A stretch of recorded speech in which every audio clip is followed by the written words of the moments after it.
En el corazón del mar de Andamán, en la provincia de Trang en Tailandia, yace una isla de belleza prístina y serenidad inalterada, Koh Kadran. Lejos del bullicio de los destinos turísticos más concurridos, esta joya es un santuario de la naturaleza, un lugar donde el tiempo parece detenerse y el mundo natural se revela en todo su esplendor. Hoy nos embarcaremos en un viaje para descubrir los secretos de Koh Kadran, una isla que es mucho más que solo un paraíso tropical. Nuestro viaje comienza en sus famosas playas, extensiones de arena blanca y fina, tan suave que se siente como polvo bajo nuestros pies. La playa principal, a menudo elogiada como una de las más bellas del mundo, se extiende a lo largo de la costa este de la isla. Sus aguas, de una claridad asombrosa, nos invitan a adentrarnos y explorar un mundo submarino que bulle de vida. A pocos metros de la orilla, se extiende un vasto jardín de coral, un ecosistema vibrante y delicado que es el corazón de la vida marina de Koh Kadran. Estos arrecifes, que se extienden a lo largo de la costa, no solo son un espectáculo de formas y colores, también desempeñan un papel crucial en la protección de la isla. Actúan como una barrera natural, disipando la energía de las olas y creando las tranquilas y seguras aguas que hacen de esta isla un lugar tan especial. Aquí, el coral cerebro, con sus surcos laberínticos, convive con el elegante coral cuerno de ciervo y abanicos de mar que se mecen suavemente con la corriente. Entre estas estructuras de carbonato de calcio, una asombrosa diversidad de peces de arrecife encuentra refugio y sustento. Observen la danza incesante de los peces damisela, defendiendo celosamente sus pequeños territorios en las anémonas. Los peces payaso, inmunes a los tentáculos urticantes de sus anfitriones, se asoman con curiosidad. Bancos de fusileros de lomo amarillo se mueven como una sola entidad, los peces mariposa, con sus patrones intrincados y colores vivos, revolotean de coral en coral, mientras que los peces loro, con sus picos robustos, mordisquean las algas que crecen en los corales, un proceso esencial para la salud del arrecife. Con un poco de paciencia, podríamos incluso avistar a una majestuosa tortuga marina, deslizándose con gracia por estas aguas. La claridad del agua en Koh Kadran es excepcional, permitiendo que la luz solar penetre profundamente y nutra las zooxantelas, las algas microscópicas que viven en simbiosis con los corales y les proporcionan sus vibrantes colores y la mayor parte de su energía.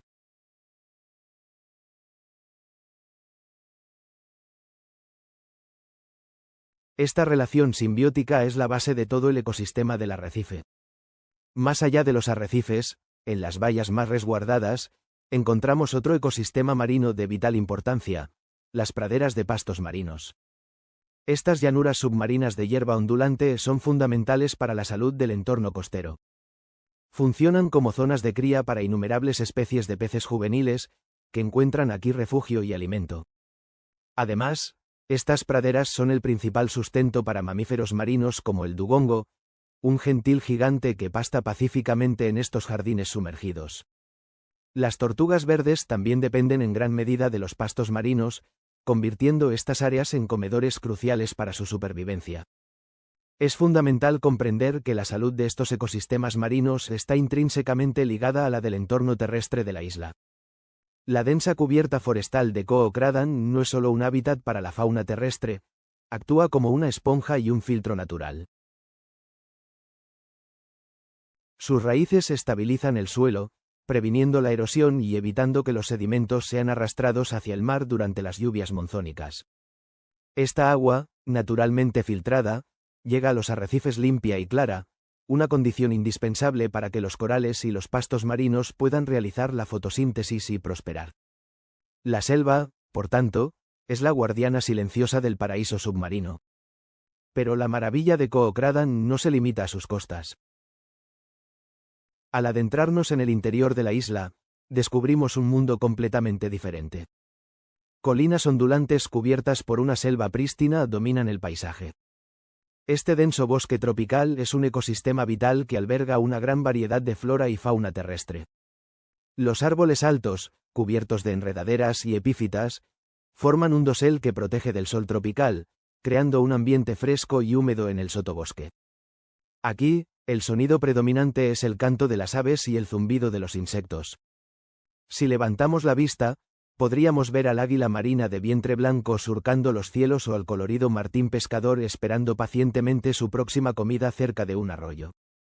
La isla también es hogar de una sorprendente diversidad de mariposas, cuyas alas iridiscentes añaden un toque de magia a la espesura del bosque. Y al anochecer, las playas cobran vida de una manera diferente. Cientos de cangrejos ermitaños emergen de la vegetación para buscar comida en la arena, dejando tras de sí un rastro de diminutas huellas.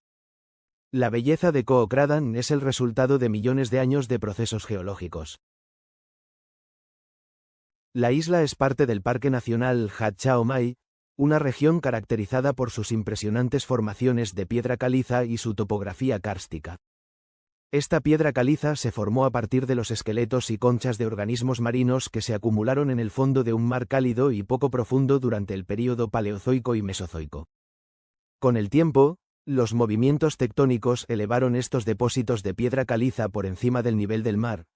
La lluvia, ligeramente ácida, comenzó a disolver la roca, esculpiendo lentamente el paisaje que vemos hoy. Las colinas redondeadas, los acantilados y las pequeñas calas que salpican la costa de la isla. En algunas de las playas, podemos encontrar rocas de color marrón esparcidas por la arena, un recordatorio de la compleja historia geológica de la región. Esta base de piedra caliza no solo da forma al paisaje, sino que también influye en la ecología de la isla.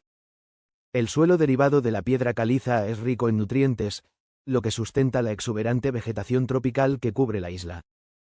Uno de los fenómenos naturales más maravillosos de Koh Kradan ocurre durante la marea baja. A medida que el agua retrocede, revela extensos bancos de arena y expone partes del arrecife de coral que normalmente están sumergidas. Este es un momento de oportunidad para muchas criaturas. Las aves playeras se alimentan de los pequeños invertebrados que quedan atrapados en los charcos de marea. Las estrellas de mar y los erizos de mar, normalmente ocultos en las grietas del arrecife, se hacen visibles. Caminar con cuidado por estas llanuras de marea es como asomarse a un acuario natural, una ventana a la vida que se esconde justo debajo de la superficie. La interacción entre la tierra y el mar es una fuerza dinámica que da forma constantemente a Koh Kradan. Las mareas diarias, las corrientes oceánicas y las tormentas monzónicas contribuyen a la erosión y deposición de sedimentos, alterando sutilmente la línea de la costa y las playas a lo largo del tiempo. En el lado oeste de la isla, lejos de la playa principal, se encuentra un lugar más apartado y rocoso conocido como Sunset Beach. Como su nombre indica, este es el escenario perfecto para presenciar el final del día. A medida que el sol desciende hacia el horizonte, tiñe el cielo de tonos anaranjados, rosados y púrpuras, creando un espectáculo natural de una belleza sobrecogedora. Desde aquí, la vista se extiende hacia otras islas lejanas, siluetas oscuras contra el resplandor del atardecer. Es un momento de tranquilidad y reflexión, una oportunidad para conectar con los ritmos naturales del mundo. Cuando cae la noche en Koh Kradan, un nuevo universo se revela. Lejos de la contaminación lumínica de las ciudades, el cielo se convierte en un lienzo salpicado de innumerables estrellas. La Vía Láctea se extiende majestuosamente a través del firmamento, un recordatorio de nuestra pequeña parte en el vasto cosmos. Y a veces, si las condiciones son las adecuadas, el mar ofrece su propio espectáculo de luces. El plancton bioluminiscente, al ser agitado por las olas o el movimiento, emite un brillo etéreo y azulado. Este fenómeno, conocido como mar de estrellas, transforma la orilla en un paisaje de otro mundo, donde cada ola que rompe parece estar llena de estrellas caídas. Es la magia de la naturaleza en su forma más pura. Koh Kradan es un testimonio de la belleza y la resiliencia del mundo natural. Es un lugar donde la delicada danza entre la tierra y el mar ha creado un ecosistema de una riqueza y diversidad extraordinarias. En el corazón de América del Norte se alza una espina dorsal de piedra, una formidable barrera de picos que rasgan el cielo. Son las montañas rocosas, y dentro de su inmensidad se encuentra un santuario de la naturaleza en su estado más puro y elevado, el Parque Nacional Montañas Rocosas. Este no es un solo lugar, sino muchos mundos apilados uno encima del otro. Es un viaje vertical, un ascenso desde valles templados y boscosos hasta un paisaje ártico y barrido por el viento, todo ello en el lapso de unos pocos kilómetros. La historia de este parque no se mide en siglos, sino en eones. Para entender su paisaje, debemos retroceder en el tiempo, a una era en que las rocas que hoy forman sus cumbres más altas yacían en las profundidades de la corteza terrestre. Hace unos 70 millones de años, colosales fuerzas tectónicas comenzaron a empujar estas rocas antiguas, de más de 1500 millones de años de antigüedad, hacia arriba. Lentamente, durante millones de años, la Tierra se abultó y se fracturó, levantando una imponente cordillera donde antes había un mar interior. Pero el levantamiento fue solo el primer acto. El verdadero escultor de este paisaje fue el hielo. Durante las sucesivas edades de hielo, vastos glaciares se formaron en las alturas. Estas masivas cintas transportadoras de hielo y roca se deslizaron lentamente por las laderas, tallando y puliendo la piedra con una fuerza imparable. Al moverse, arrancaron las afiladas crestas en forma de V de los valles fluviales y las transformaron en los amplios valles en forma de U que vemos hoy, como el espectacular Moraine Park. Donde los glaciares nacían, en huecos en forma de cuenco en las laderas de las montañas, excavaron depresiones profundas llamadas circos, cuyas paredes casi verticales son un testimonio de la fuerza de arranque del hielo. Y al derretirse, estos ríos de hielo dejaron atrás enormes crestas de escombros rocosos llamadas morrenas. Estas morrenas actuaron como diques naturales, atrapando el agua del deshielo y dando origen a cientos de lagos alpinos prístinos, joyas líquidas de una claridad asombrosa conocidas como tarns. Cada valle, cada lago y cada pico afilado es una cicatriz gloriosa, una página en el gran libro de la historia geológica de la Tierra. Nuestro viaje comienza en el primer mundo de este parque, la zona montañosa. Situada por debajo de los 2900 metros, esta es la base de la pirámide de la vida. Aquí, el paisaje es más suave, caracterizado por extensos bosques de pino ponderosa y amplios prados abiertos, conocidos localmente como parques. El sol se filtra a través de las altas copas de los pinos, calentando un suelo cubierto de hierbas y flores silvestres. Los ríos, que nacen de la nieve de las cumbres, fluyen claros y fríos, serpenteando a través de los valles y proporcionando el sustento para una abundante red de vida. Este es el reino del alce, el ciervo más grande de estas montañas. Durante la mayor parte del año, estos majestuosos animales pastan pacíficamente en los prados o descansan a la sombra del bosque. Pero a medida que el verano da paso al otoño, el aire se llena de un sonido inquietante y primigenio, el bugle del alce macho. Este llamado, una combinación de silbido agudo y gruñidos guturales, es el anuncio del celo anual. Los machos, con sus enormes cornamentas que pueden llegar a pesar hasta 18 kilos, compiten por el derecho a aparearse. Se exhiben, caminan en paralelo evaluando a sus rivales y, a veces, chocan sus astas en una demostración de fuerza bruta. Es un espectáculo biológico de una intensidad sobrecogedora, un ritual que asegura que solo los individuos más fuertes y sanos transmitirán sus genes.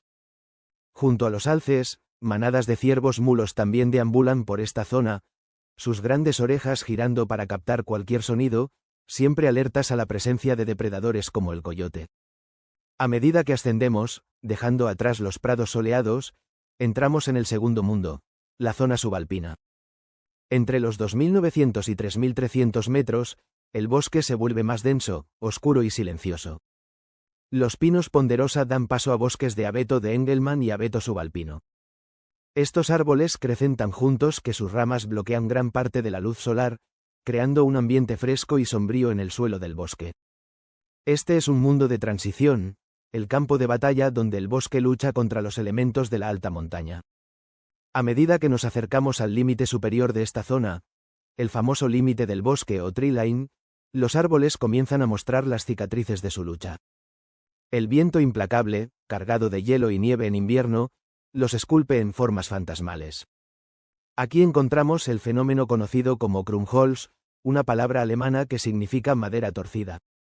Los árboles crecen atrofiados y deformados, a menudo con todas sus ramas apuntando en la dirección del viento dominante, como banderas vivientes que señalan la dureza del clima.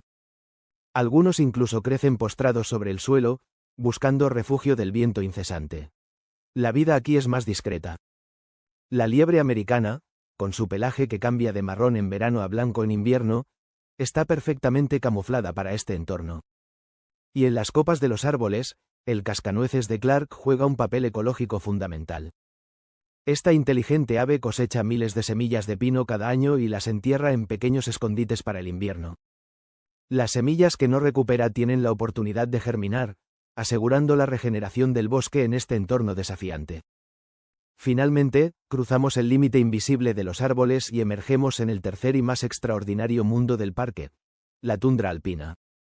Por encima de los 3.300 metros, nos encontramos en una tierra por encima de los árboles, un paisaje que se asemeja más al Ártico que a las montañas rocosas inferiores. Un tercio del parque se encuentra en esta zona, un vasto mar de colinas onduladas y picos rocosos donde las condiciones son extremas. Los vientos pueden superar los 160 km por hora, las temperaturas son gélidas y la temporada de crecimiento se reduce a unas pocas semanas al año. Aquí, la supervivencia exige adaptaciones asombrosas. No hay árboles que ofrezcan refugio.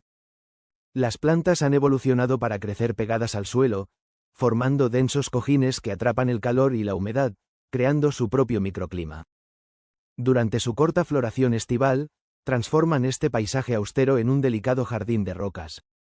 Dos animales definen la vida en la tundra. Uno es el muflón de las rocosas, el símbolo del parque. Con sus enormes cuernos curvados, los machos son una visión de poder.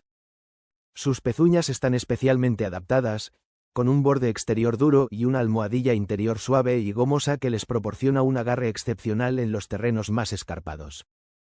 Se mueven por cornisas y acantilados con una agilidad que desafía la gravedad.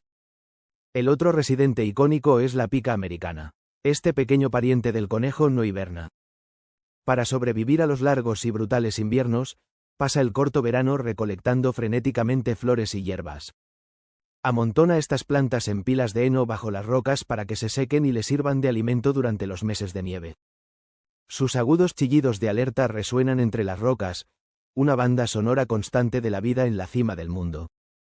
Es aquí, en esta vasta extensión abierta, donde uno puede comprender verdaderamente el concepto de la divisoria continental. Una línea imaginaria que atraviesa el parque de norte a sur. Un copo de nieve que cae en el lado este de esta divisoria, al derretirse, comenzará un largo viaje hacia el océano Atlántico. Un copo que cae apenas unos centímetros al oeste, fluirá hacia el océano Pacífico. El parque es la cumbre del continente, el gran divisor de las aguas.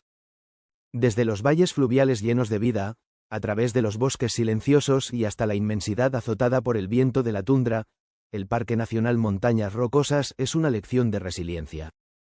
Cada planta, cada animal, cada formación rocosa cuenta una historia de adaptación y supervivencia frente a fuerzas monumentales. Es un recordatorio de que la vida no solo persiste en los lugares más inhóspitos, sino que puede prosperar con una belleza y una complejidad sobrecogedoras. Y de esa manera, este mundo vertical nos enseña que la vida no solo persiste en los lugares más inhóspitos, sino que florece con una belleza y complejidad. Nuestra historia comienza bajo el sol del Caribe, en la costa oeste de Bonaire.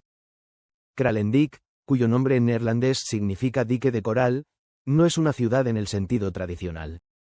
Es más bien un amable punto de encuentro entre la tierra y el mar, y es precisamente este encuentro el que define toda la existencia en la isla. Fundada como un pequeño asentamiento, su crecimiento siempre ha estado íntimamente ligado a los recursos naturales que la rodean, el mar y la sal. Pero para entender de verdad Kralendijk, debemos mirar más allá de sus calles y sumergirnos, literalmente, en su mayor tesoro. Bonaire en su totalidad, incluyendo las aguas que rodean Kralendijk, fue designada como un parque nacional marino en 1979, uno de los primeros del mundo. Esta no fue una decisión casual. La isla está rodeada por un arrecife de coral que comienza, en muchos lugares, a pocos metros de la orilla. No necesitas un barco para ser testigo de la maravilla, simplemente caminas desde la playa y entras a otro universo. Este ecosistema es el resultado de condiciones geográficas perfectas. Bonaire se encuentra fuera del cinturón de huracanes, lo que ha protegido a sus arrecifes de la destrucción masiva que afecta a otras islas caribeñas. Además, la isla tiene una población relativamente baja y una conciencia de conservación muy arraigada, lo que ha minimizado el impacto humano.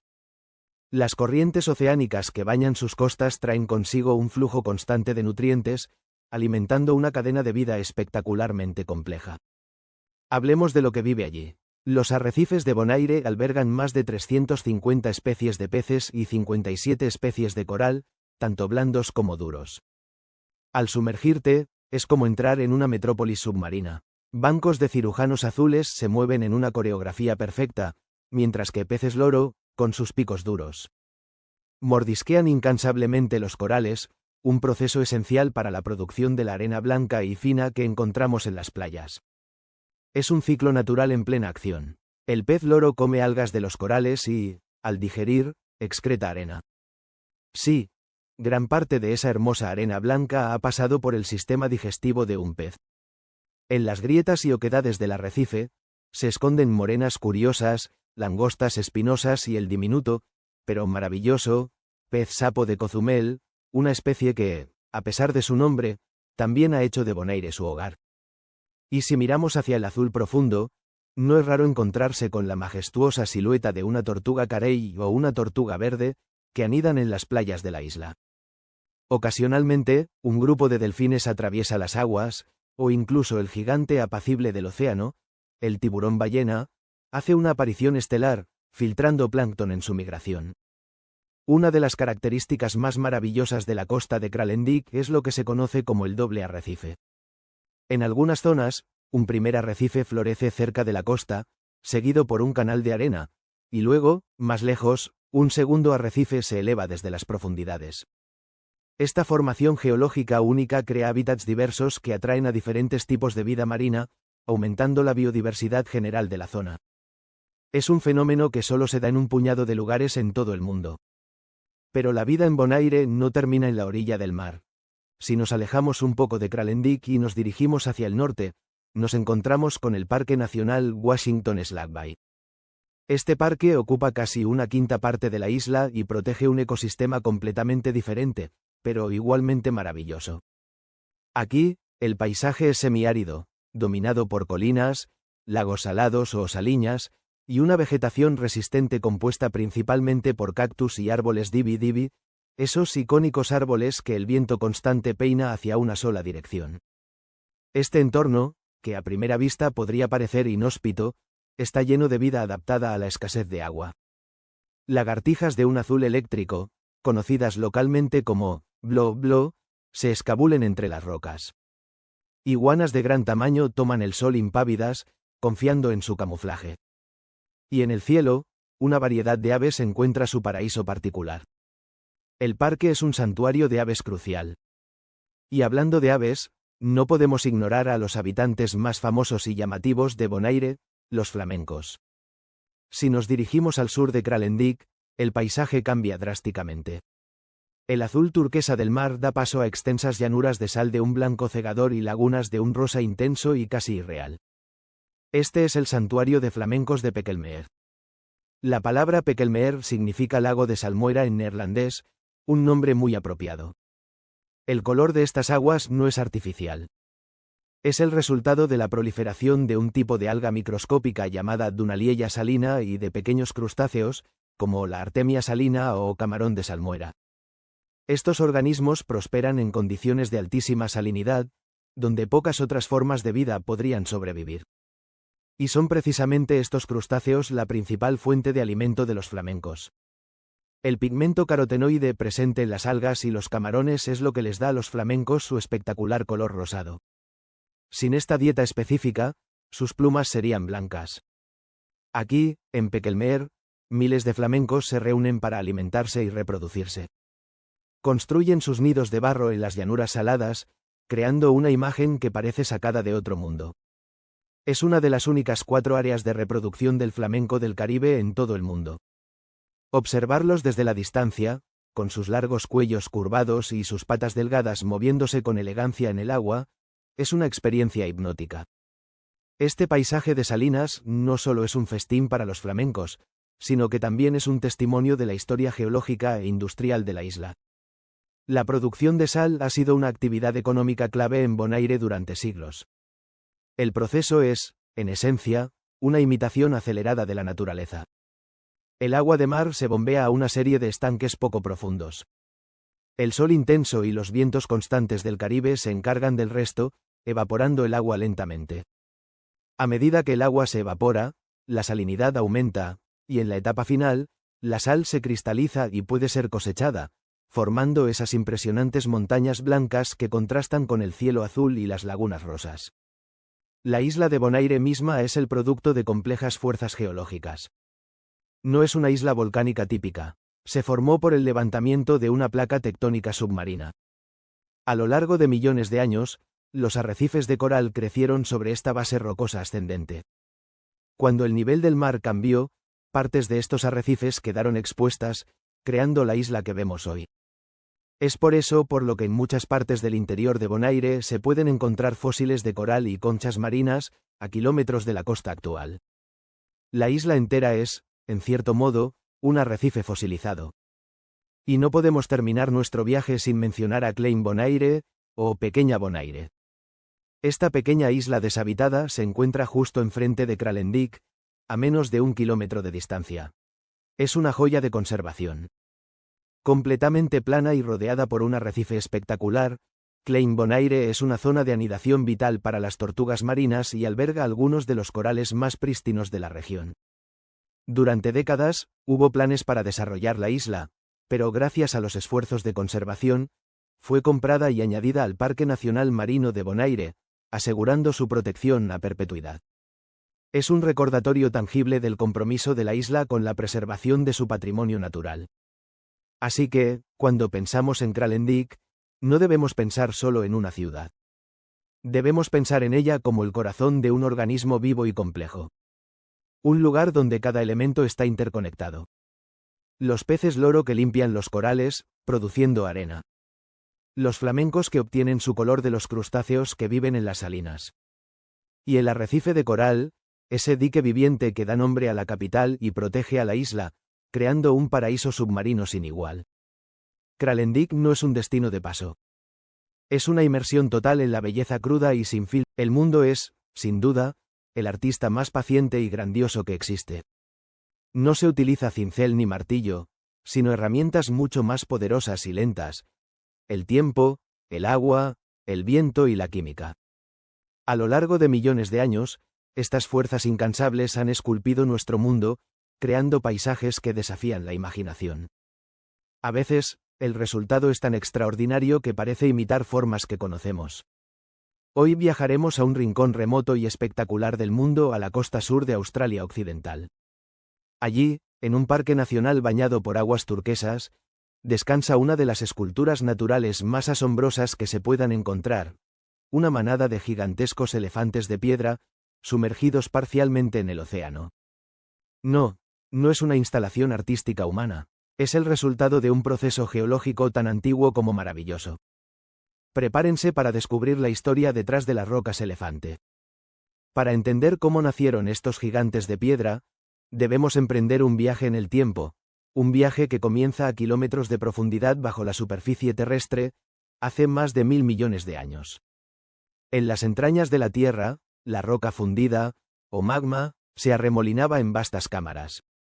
A diferencia de la lava que brota de un volcán y se enfría rápidamente, este magma se enfrió de una manera increíblemente lenta, a lo largo de millones de años, atrapado en las profundidades. Este enfriamiento pausado es la clave de todo. Permitió que los minerales dentro del magma tuvieran tiempo de crecer y entrelazarse, formando cristales grandes y visibles. Este proceso dio origen a una roca ígnea muy especial y resistente conocida como granito. Las rocas elefante están hechas de este antiguo y robusto granito. Pero, si se formaron a kilómetros de profundidad, ¿cómo llegaron a la superficie y a la costa? Aquí entra en juego la segunda fase de nuestro viaje geológico.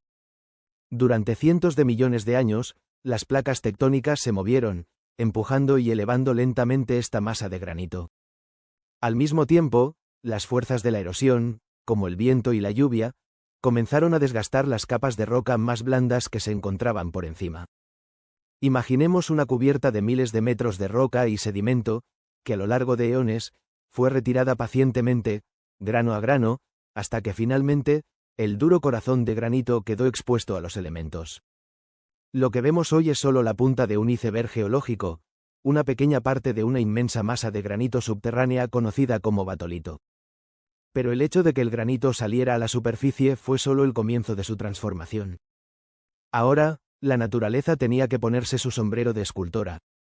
Aquí es donde la verdadera magia ocurre, el proceso que le dio a estas rocas su forma tan particular y reconocible. Cuando el granito, ya en la superficie, se enfrió y la presión sobre él disminuyó, comenzó a fracturarse, creando una red de grietas verticales y horizontales. Estas grietas, conocidas por los geólogos como juntas, se convirtieron en las vías de acceso para el principal agente escultor, el agua. El agua de lluvia, ligeramente ácida por naturaleza, comenzó a filtrarse a través de estas grietas. Durante miles y miles de años, esta agua inició un lento proceso de descomposición química de los minerales del granito. Este proceso no ocurre de manera uniforme. Es mucho más rápido en las esquinas y los bordes de los bloques de roca que en sus caras planas. Podemos visualizarlo con un cubo de azúcar. Si lo sumergimos en agua, veremos que las esquinas y los bordes se redondean mucho más rápido que las caras. Lo mismo, pero a una escala de tiempo geológica, le sucedió al granito. El agua atacaba las esquinas afiladas de los bloques fracturados desde múltiples ángulos, descomponiéndolas y suavizándolas. Este fenómeno tiene un nombre científico: meteorización esferoidal. Es un proceso que literalmente pela la roca. Las capas exteriores del granito, debilitadas por la acción química del agua, se expanden y contraen con los cambios de temperatura diarios. Este estrés constante hace que las capas superficiales se desprendan en láminas curvas. Como si la roca se estuviera despojando de sus capas exteriores una por una, redondeándose progresivamente con cada capa perdida.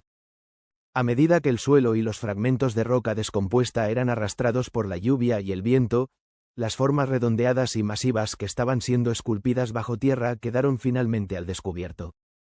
El resultado final de millones de años de este proceso no es una sola roca, sino una congregación, una manada de formas ovoides y colosales, agrupadas de una manera que evoca irresistiblemente a un grupo de elefantes abrevando en la orilla del mar.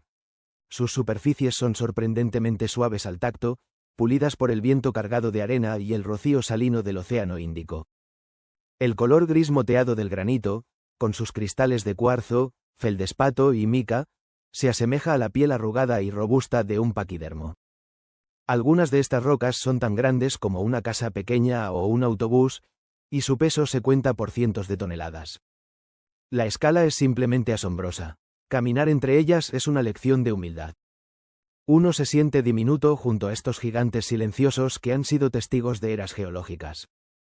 La forma en que están agrupadas, con algunas parcialmente sumergidas, refuerza la ilusión de una manada en movimiento, congelada en el tiempo.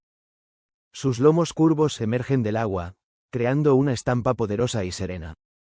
Pero estas formaciones no existen en un vacío. Su ubicación es tan espectacular como las rocas mismas. Se encuentran dentro del Parque Nacional William Bay, un área protegida famosa por su belleza natural. La interacción entre las rocas y su entorno es fundamental para comprender la totalidad del paisaje. Justo al lado de Elephant Rocks, encontramos una piscina natural de una belleza casi irreal, conocida como Green's Pool. Sus aguas son increíblemente tranquilas, claras y de un color turquesa vibrante que contrasta de forma espectacular con la arena blanca y el granito gris. ¿Por qué estas aguas son tan calmas en una costa que a menudo es golpeada por el fuerte oleaje del océano? Los elefantes de granito, junto con otras formaciones rocosas cercanas, actúan como una formidable barrera natural.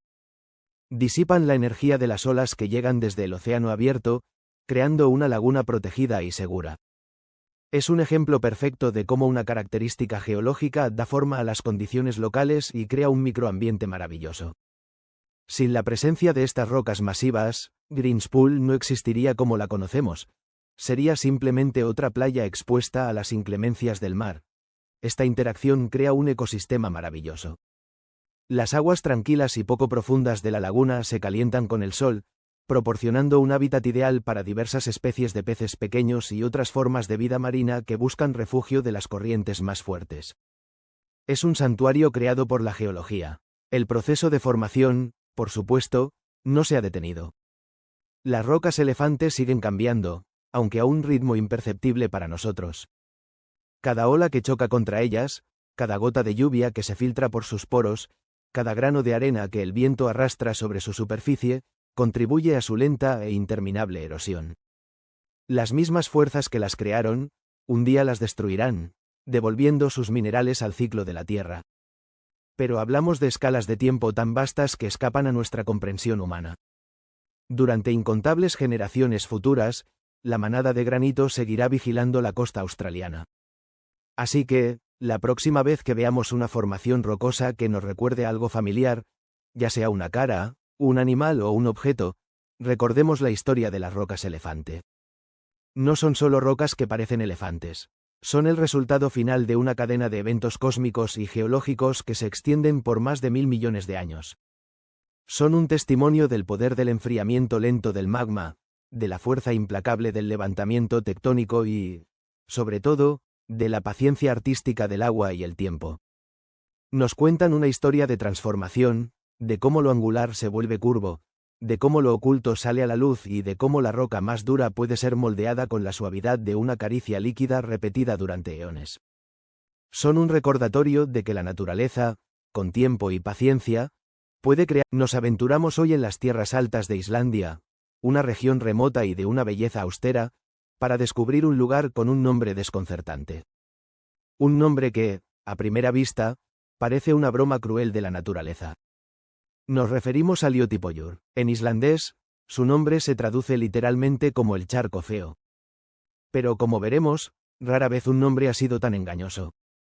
Este no es un simple charco, sino un impresionante cráter de explosión que acuna un lago de aguas profundas y azules, enmarcado por laderas de un intenso color rojo sangre y salpicado de un verde vibrante.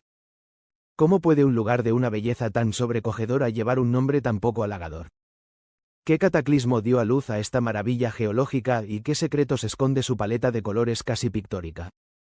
Acompáñanos a desentrañar el misterio de Ljótipollur, el charco más hermoso y violentamente creado de la Tierra. Para entender la existencia de Ljótipollur, debemos viajar en el tiempo hasta el año 1477. En aquel entonces, esta región de Islandia, parte del vasto sistema volcánico de Veiboten, experimentó una de las erupciones fisurales más grandes de la historia registrada del país. No fue una erupción convencional, con un cono de lava creciendo lentamente. Fue un evento de una violencia extrema y de una naturaleza particular. Lo que ocurrió fue una erupción hidromagmática, o freática. Esto sucede cuando el magma ascendente, caliente y presurizado, entra en contacto directo con una fuente de agua subterránea. El agua, al encontrarse con el calor extremo del magma, se vaporiza de forma casi instantánea, expandiendo su volumen más de 1000 veces en una fracción de segundo. El resultado es una explosión de vapor de una potencia inimaginable. Así nació Ljótipollur. No es un volcán en el sentido clásico, sino un maar, un tipo de cráter de explosión bajo y ancho. La detonación expulsó toneladas de tefra, un término que engloba ceniza, lápili y bombas volcánicas, que, al asentarse, formaron el anillo elevado que hoy define el borde del cráter. Imaginen la escena. Una columna masiva de vapor, gas y roca pulverizada ascendiendo al cielo, seguida por el colapso del terreno que deja un agujero profundo en la tierra. La erupción no solo creó Ljótipollur, fue un evento cataclísmico que afectó a toda Islandia. La cantidad de ceniza y gases liberados a la atmósfera fue tan grande que provocó un enfriamiento significativo, malas cosechas y la pérdida de ganado, sumiendo a la isla en un período difícil. Este violento y destructivo origen es, como veremos, una de las claves para entender su desconcertante nombre. Llegamos al enigma central. Si el lugar es tan espectacularmente bello, ¿por qué llamarlo Ljótipollur, el charco feo? La respuesta no se encuentra en su apariencia actual, sino en el contexto de su creación y en la perspectiva de quienes lo nombraron. No existe un registro exacto de quién y cuándo le dio el nombre, pero la teoría más aceptada se relaciona directamente con la devastación causada por la erupción que lo formó. Para los pastores y habitantes de la región en el siglo XV, la apertura de esta cicatriz roja en la tierra no fue un espectáculo admirable. Fue la manifestación de una fuerza destructora que envenenó los pastos con ceniza, mató a sus animales y alteró su modo de vida. Desde su perspectiva, el cráter recién formado era una herida abierta en el paisaje, un recordatorio humeante y estéril de la catástrofe. El término feo no se refería a una falta de belleza estética en el sentido moderno, sino a su naturaleza inhóspita, peligrosa y, en última instancia, mortal. Era un lugar malo, inútil para la agricultura o el pastoreo, una marca de desastre en la tierra. Con el paso de los siglos, la naturaleza comenzó su lento proceso de reclamación. La lluvia llenó el cráter, el musgo empezó a colonizar las laderas y el sol del Ártico comenzó a jugar con los minerales de sus rocas. La fealdad de la destrucción dio paso a una belleza cruda y geológica. El nombre, sin embargo, permaneció como un eco de su violento pasado, creando la maravillosa paradoja que hoy atrae a visitantes de todo el mundo. Es un recordatorio de que la belleza y la percepción de estas son subjetivas y cambian con el tiempo y el contexto. Lo que fue una cicatriz temible es hoy una obra de arte natural. La característica más impactante del Oyu-Tupouur es, sin duda, su extraordinaria combinación de colores.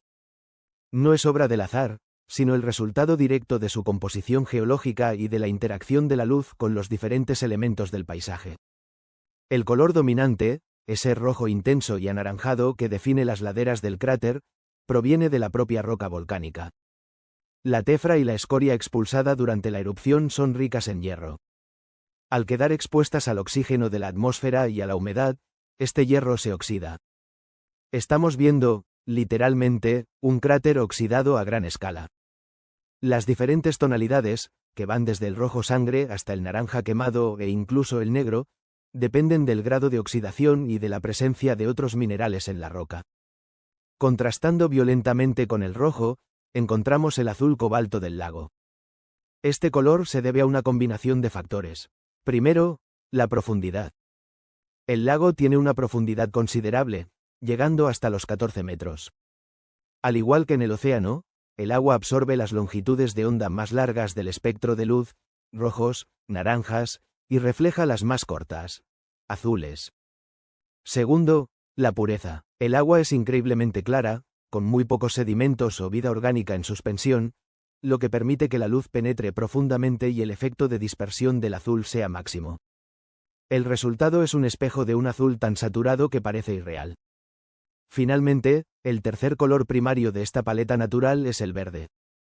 Pequeñas pero resistentes manchas de musgo y otra vegetación ártica han logrado colonizar partes de las laderas del cráter.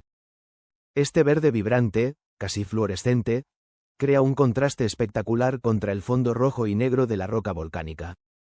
Es un testimonio de la tenacidad de la vida, que encuentra un hueco para prosperar incluso en los entornos más estériles y recientes geológicamente. Rojo, azul y verde. Una combinación de colores primarios creada exclusivamente por la geología, el agua y la biología. Uno podría pensar que un lago de cráter, nacido de una explosión de vapor y rodeado de ceniza volcánica estéril, sería un desierto acuático. Y originalmente, lo fue. Durante siglos, el lago Oyu-Tupouur fue un cuerpo de agua sin vida macroscópica. Sin embargo, hoy en día, sus profundas aguas azules esconden una sorpresa: una próspera población de peces. En la década de 1960, se introdujo en el lago la trucha marrón, Salmotruta. Esta especie es conocida por su resistencia y capacidad de adaptación a entornos de agua fría y con pocos nutrientes. En Oyu-Tupouur, encontraron un hábitat ideal. La ausencia de depredadores y la abundancia de pequeños invertebrados y larvas de insectos que llegan al agua permitieron que la población no solo sobreviviera, sino que prosperara. La introducción de la trucha ha convertido a Oyu-Tupouur en un destino popular para la pesca con caña, añadiendo una dimensión biológica a su atractivo geológico. Ver a estos peces, con sus motas oscuras y flancos dorados, nadando en un lago en la cima de un cráter rojo, es presenciar un ecosistema artificial que ha encontrado un equilibrio natural.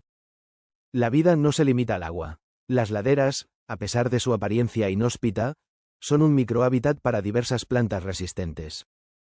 Además del musgo, se pueden encontrar líquenes que se aferran a las rocas y pequeñas flores silvestres que florecen durante el corto verano ártico, como la silene sin tallo.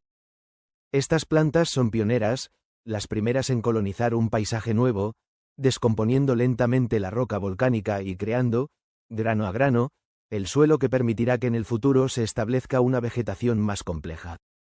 Liotipoyur no es solo una fotografía de un momento geológico, es un laboratorio viviente donde podemos observar en tiempo real cómo la vida reclama lo que el fuego creó. Así, Liotipoyur, el charco feo, se revela como una de las más bellas mentiras de la naturaleza. Un nombre que oculta una verdad de colores vibrantes y contrastes extremos. Es un lugar que nos cuenta una historia completa, la de un nacimiento increíblemente violento que dejó una cicatriz en el mundo, la de una percepción humana, en la costa suroeste de Turquía, donde las montañas Tauro se sumergen majestuosamente en las aguas del mar Egeo. Existe un lugar donde la naturaleza ha pintado uno de sus lienzos más espectaculares. Un rincón del mundo tan idílico que su nombre resuena como una promesa de serenidad y belleza inigualable, Oludeniz. Pero dentro de este paraíso, se esconde una joya aún más preciada, una laguna de aguas tan increíblemente azules que desafía la imaginación. Hoy nos sumergiremos en los secretos del famoso lago azul de Oludeniz, un santuario natural cuya existencia es el resultado de una maravillosa combinación de geología, química y biología. Prepárense para descubrir por qué este no es solo un destino de postal, sino un ecosistema vibrante y un fenómeno natural extraordinario. Lo que hoy conocemos como Oludeniz, que se traduce como Mar Muerto, no siempre tuvo su laguna. La formación de este enclave es un testimonio del poder lento pero constante de la naturaleza. La característica principal que da vida a la laguna es una larga y curva barra de arena y guijarros que se adentra en el mar, creando una separación casi perfecta entre las aguas abiertas del Egeo y la tranquila piscina interior. Esta barrera no fue construida por el hombre, sino por el mar mismo. Durante miles de años, las corrientes costeras, en un proceso conocido como deriva litoral, transportaron sedimentos, arena, cantos rodados y conchas, a lo largo de la costa. Al encontrar la bahía protegida de Oludeniz, la energía de las olas disminuyó drásticamente, permitiendo que estos materiales se depositaran. Lentamente, grano a grano, la barra de arena creció, extendiéndose como un brazo protector que acabó por encerrar una porción del mar. Lo que hace a este proceso aún más interesante es el equilibrio dinámico que mantiene. La barra de arena no es una estructura estática. Está en un constante estado de cambio, moldeada por las tormentas de invierno y reconstruida por las tranquilas corrientes de verano. Sin embargo, ha alcanzado una estabilidad sorprendente, lo que ha permitido que la laguna desarrolle su propio carácter distintivo, un mundo aparte del mar abierto que se encuentra a solo unos metros de distancia. Es esta separación física la que crea el primer ingrediente para la receta del lago azul, la calma. El nombre de Mar Muerto no se debe a una falta de vida, sino a la increíble quietud de sus aguas, protegidas de las olas y el viento por esta barrera natural. La pregunta que todos se hacen al ver por primera vez el lago azul es: ¿por qué ese color? El tono turquesa y zafiro, casi iridiscente, no se debe a un único factor, sino a una perfecta confluencia de varios elementos. Primero, la claridad del agua es excepcional. La laguna está alimentada por varias fuentes de agua dulce subterránea que brotan desde el fondo. Esta agua, que ha sido filtrada a través de las rocas calizas de las montañas circundantes, es rica en minerales como el calcio y el magnesio, pero muy pobre en sedimentos y algas en suspensión. Esta pureza permite que la luz solar penetre profundamente en la columna de agua. Aquí es donde entra en juego la física de la luz. Cuando la luz del sol golpea el agua, el líquido absorbe las longitudes de onda más largas del espectro, como los rojos, naranjas y amarillos, de manera mucho más eficiente que las longitudes de onda más cortas, como los azules y los verdes. En aguas poco profundas o turbias, no hay suficiente profundidad para que esta absorción sea completa, por lo que el color es menos pronunciado. Pero en el lago azul, la profundidad y la claridad son tales que la mayor parte del espectro de luz es absorbido, dejando que solo los tonos azules y, en menor medida, los verdes, se reflejen de vuelta a nuestros ojos. Además, el lecho de la laguna, compuesto por arena blanca y finos guijarros de cuarzo y otros minerales claros, actúa como un gigantesco espejo. Refleja la luz azul que ha sido dispersada por las moléculas de agua, intensificando aún más el color y dándole ese brillo característico que parece emanar desde dentro. Así, el color del lago azul no es una pigmentación del agua en sí, sino una ilusión óptica creada por la interacción entre la luz solar pura, el agua increíblemente clara y un fondo reflectante. A pesar de su apariencia serena y homogénea, la laguna es un ecosistema complejo y dual. La barrera de arena no aísla completamente la laguna del mar. Existe un estrecho canal que permite un intercambio limitado de agua. Esto crea un gradiente de salinidad muy interesante. En la parte más interna de la laguna, donde afloran las fuentes de agua dulce, el agua es más salobre, menos densa. Hacia la apertura que conecta con el mar, la salinidad aumenta, acercándose a la del Mediterráneo. Esta variación en la salinidad, junto con la diferencia de temperatura entre el agua subterránea, que es más fría, y el agua superficial calentada por el sol, crea distintas capas en el agua, un fenómeno conocido como estratificación. Cada una de estas capas alberga diferentes formas de vida adaptadas a condiciones específicas. La laguna es una verdadera guardería para muchas especies marinas. El ambiente tranquilo y protegido ofrece un refugio ideal para que los peces jóvenes crezcan a salvo de los depredadores del mar abierto. Se pueden encontrar especies como el sargo, la dorada y varias variedades de lábridos moviéndose entre las praderas de Posidonia oceanica, una planta marina vital para la salud del Mediterráneo que oxigena el agua y estabiliza el fondo arenoso. La diferencia de salinidad también influye en la flora. Cerca de las fuentes de agua dulce, es posible encontrar vegetación más tolerante a condiciones salobres, mientras que, en las zonas más cercanas al canal, la vida marina es típicamente mediterránea. Esta dualidad convierte al lago azul en un laboratorio natural, un lugar donde dos ecosistemas, el de agua dulce filtrada y el marino, se encuentran y se mezclan de forma sutil y equilibrada. Es un recordatorio de que incluso en los lugares más pacíficos, la vida prospera en una compleja red de interacciones. Una de las experiencias más sorprendentes para quienes nadan en el lago azul es la sensación de encontrar corrientes de agua fría y caliente. No es una simple variación, sino la presencia de una clara termoclina, una capa de agua que separa las aguas superficiales más cálidas de las aguas profundas y frías. Durante los calurosos meses de verano, el sol calienta intensamente la capa superior del agua, que puede alcanzar temperaturas muy agradables. Sin embargo, las fuentes de agua dulce que emanan del fondo son considerablemente más frías, ya que provienen del subsuelo montañoso. Como el agua fría es más densa que la caliente, permanece en el fondo, creando esta división térmica bien definida. Al nadar o bucear, uno puede literalmente sentir cómo atraviesa esta barrera, pasando de un baño cálido a uno refrescante en cuestión de centímetros. Este fenómeno da lugar a otra curiosidad visual, especialmente visible durante las mañanas más frescas de primavera y otoño. Cuando la temperatura del aire es más baja que la del agua superficial de la laguna, se puede formar una fina capa de niebla o vapor sobre la superficie. Este mar humeante se produce porque el aire frío en contacto con el agua más cálida provoca la condensación del vapor de agua, creando un efecto etéreo y casi místico. Es la propia laguna respirando, un espectáculo visual que revela las fuerzas termodinámicas que actúan constantemente bajo su superficie tranquila. Este baile de temperaturas no solo es una curiosidad para los visitantes, sino un motor fundamental para la circulación de nutrientes dentro de la laguna, ayudando a mantener su salud y su vibrante vida acuática. El lago azul de Oludeniz es mucho más que un simple cuerpo de agua de un color bonito. Es el resultado final de una historia contada por la geología, la física y la biología.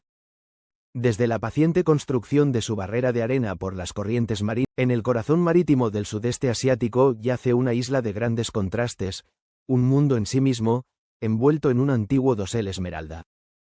Es la tercera isla más grande del planeta, un epicentro de biodiversidad tan vasto y complejo que la ciencia apenas ha comenzado a arañar su superficie. Hoy nos adentramos en la porción Malasia de esta isla, en los estados de Sabah y Sarawak, para explorar la isla de Borneo. Este no es solo un viaje a un lugar, sino a un tiempo profundo, a un laboratorio viviente de la evolución donde algunas de las formas de vida más extraordinarias de la Tierra continúan prosperando en un intrincado equilibrio. Borneo es una sinfonía biológica. Sus cimientos son una de las selvas tropicales más antiguas del mundo, con una edad estimada de 140 millones de años. A diferencia de otras regiones que fueron sometidas a la glaciación, este bosque ha permanecido relativamente estable, permitiendo que la evolución siga un curso ininterrumpido y espectacular. El resultado es un ecosistema de una riqueza casi inimaginable, un mundo vertical que se extiende desde el suelo oscuro y húmedo del bosque hasta las copas de los árboles que se mecen a más de 60 metros de altura. Nuestra exploración comienza en este mundo vertical. La selva de Borneo no es una masa uniforme de vegetación, sino una estructura de múltiples capas, cada una con su propio microclima y su propia comunidad de habitantes. En la cima, la capa emergente, árboles gigantes como el tualang perforan el dosel principal, erigiéndose como islas en el cielo. Son el dominio de las águilas y otras aves rapaces. Justo debajo se encuentra el dosel principal, una densa y continua capa de copas de árboles, principalmente de la familia de las dipterocarpáceas. Aquí, la luz solar es abundante y la vida explota en un frenesí de actividad. Es el corazón del ecosistema de la selva, un reino arbóreo donde la vida de muchos de sus habitantes transcurre sin tocar el suelo. Y es aquí donde encontramos a uno de los residentes más icónicos y reflexivos de Borneo, el orangután. El orangután de Borneo es el mamífero arborícola más grande del mundo y uno de nuestros parientes vivos más cercanos en el reino animal. Su existencia está intrínsecamente ligada al dosel. Con sus largos y poderosos brazos y sus pies prensiles, se mueven con una gracia lenta y deliberada a través de las ramas, en un método de locomoción conocido como braquiación. Son los jardineros solitarios de la selva. Como frugívoros, consumen cientos de tipos de frutas, y al viajar, dispersan las semillas a lo largo de grandes distancias, jugando un papel fundamental en la regeneración del bosque. El ciclo de vida del orangután es increíblemente lento. La conexión entre una madre y su cría es una de las más largas y fuertes del mundo animal. Durante los primeros 6 a 8 años de vida, el joven orangután lo aprende todo de su madre. Qué frutas comer, cómo construir un nido nuevo cada noche para dormir, y qué rutas seguir a través del inmenso laberinto del bosque. Esta larga dependencia es crucial para la supervivencia, pero también hace que sus poblaciones sean extremadamente vulnerables a cualquier cambio en su entorno. Pero el dosel de Borneo tiene más protagonistas. A lo largo de las riberas de los ríos, encontramos a otro primate de aspecto inconfundible, el mono narigudo o proboscis. El macho de esta especie posee una nariz larga y carnosa, un rasgo sorprendente que es producto de la selección sexual. Una nariz más grande y resonante ayuda al macho a emitir vocalizaciones más profundas y potentes, atrayendo a las hembras y estableciendo su dominio. Estos monos son especialistas dietéticos, alimentándose principalmente de hojas y frutos no maduros, y han desarrollado un complejo estómago saculado, similar al de un rumiante, para descomponer la celulosa y neutralizar las toxinas de ciertas hojas. Descendiendo al sotobosque y al suelo de la selva, el paisaje cambia. La luz es tenue, la humedad es alta, y aquí encontramos a otro de los gigantes de la isla, el elefante pigmeo de Borneo. Más pequeño y con un comportamiento generalmente más apacible que sus parientes del continente asiático, el origen de esta subespecie sigue siendo un tema de estudio científico. Una teoría sugiere que descienden de una población que quedó aislada en la isla hace miles de años, evolucionando hacia un tamaño más reducido, un fenómeno conocido como enanismo insular. Estos elefantes se mueven en manadas a través del denso sotobosque, creando caminos que son utilizados por otros animales y ayudando a dispersar semillas de gran tamaño, actuando como ingenieros del ecosistema. Por supuesto, la vida en Borneo no solo se mide en gigantes. El suelo del bosque y la hojarasca son el hogar de una biodiversidad asombrosa de criaturas más pequeñas. Aquí, el camuflaje y la especialización son las claves de la supervivencia. Insectos palo que son prácticamente indistinguibles de las ramas secas, lagartos voladores del género Draco que no vuelan realmente, sino que planean de árbol en árbol usando membranas de piel extendidas sobre sus costillas, y la rana voladora de Wallace, que usa sus grandes patas palmeadas como paracaídas para deslizarse por el aire. Para sostener esta increíble fauna, debe existir una flora igualmente extraordinaria. Y Borneo no decepciona. Es el hogar de la flor individual más grande del mundo, la Rafflesia arnoldii. Esta planta es un parásito, viviendo la mayor parte de su vida como una red de filamentos dentro de una liana huésped. No tiene hojas, tallos ni raíces propias. Después de meses de desarrollo, emerge un capullo gigante, similar a un repollo, que se abre en una flor carnosa que puede medir hasta 1 metro de diámetro. La flor emite un olor a carne en descomposición, una ingeniosa estrategia para atraer a sus polinizadores, las moscas de la carroña. El ingenio botánico de Borneo también se manifiesta en sus plantas carnívoras. La isla es un punto caliente global para las plantas de cántaro del género Nepenthes. Estas plantas han modificado sus hojas para formar jarras o cántaros, trampas pasivas llenas de un fluido digestivo. Los insectos son atraídos por el néctar secretado en el borde de la jarra, conocido como peristoma. Esta superficie es extremadamente resbaladiza, especialmente cuando está húmeda, haciendo que las presas caigan en el fluido de abajo, donde se ahogan y son disueltas lentamente, proporcionando a la planta nutrientes vitales, especialmente nitrógeno, que es escaso en los suelos de la selva. Algunas especies de Nepenthes incluso han desarrollado maravillosas relaciones mutualistas, como ofrecer un lugar para que las musarañas arborícolas o los murciélagos se posen a cambio de sus excrementos como fuente de nutrientes. Más allá de la selva, Borneo alberga otros ecosistemas de importancia crítica. En el estado de Sarawak, el Parque Nacional de Ganang Mulu es famoso por sus sistemas de cuevas kársticas. La Cueva del Ciervo, por ejemplo, tiene uno de los pasajes de cueva más grandes del mundo, tan vasto que podría albergar una catedral en su interior. Pero su mayor espectáculo biológico ocurre cada atardecer. Millones de murciélagos de varias especies emergen de la boca de la cueva en cintas arremolinadas y serpentinas para su cacería nocturna. Es una de las mayores migraciones masivas de mamíferos del mundo.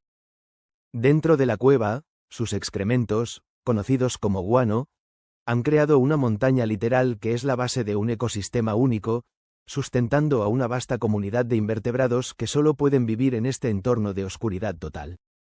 Los ríos también son las arterias vitales de Borneo.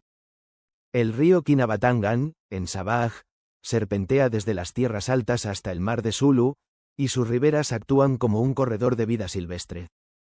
En un viaje a lo largo de sus orillas fangosas, se puede observar una sección transversal de la fauna de Borneo.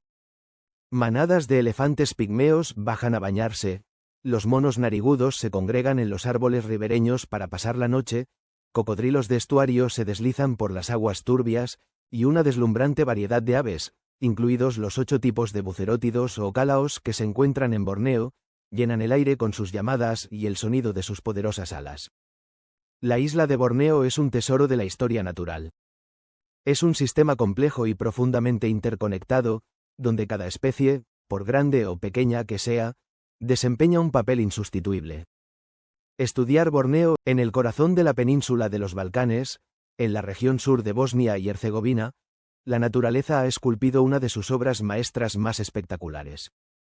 Lejos de las costas y las altas montañas, un río de nombre Trevisat decide poner fin a su tranquilo recorrido de una manera abrupta y maravillosa. Se abre en un abanico líquido de pura energía, dando origen a un anfiteatro natural de cascadas, la cascada Kravica. A primera vista, el espectáculo es impresionante. No se trata de una única caída de agua, sino de un semicírculo de más de 120 metros de ancho, desde donde una veintena de cascadas se precipitan al unísono desde una altura de 28 metros. El resultado es una sinfonía acuática, un estruendo constante que llena el aire y una bruma perpetua que humedece la exuberante vegetación circundante. Pero más allá de su imponente belleza, Kravica es un laboratorio geológico en pleno funcionamiento y un santuario de vida que palpita al ritmo del agua. Para entender el origen de este monumento natural, debemos viajar en el tiempo y sumergirnos en la geología de la región. La clave de todo reside en la composición del agua del río Trevisat. Este río atraviesa un terreno kárstico, un paisaje modelado por la disolución de rocas solubles como la caliza. A su paso, el agua se enriquece enormemente con carbonato de calcio disuelto. Cuando el río llega al borde del acantilado en Kravica, el agua se agita violentamente. Esta turbulencia, combinada con la acción de las plantas acuáticas y el contacto con el aire, provoca un cambio químico fundamental. El dióxido de carbono se libera del agua, lo que hace que el carbonato de calcio ya no pueda permanecer disuelto. Entonces, se precipita, se deposita sobre la vegetación, las rocas y el propio lecho del río en forma de una roca porosa y ligera conocida como travertino. Este proceso, repetido incansablemente durante milenios, es el que ha construido la propia presa natural sobre la que cae el agua.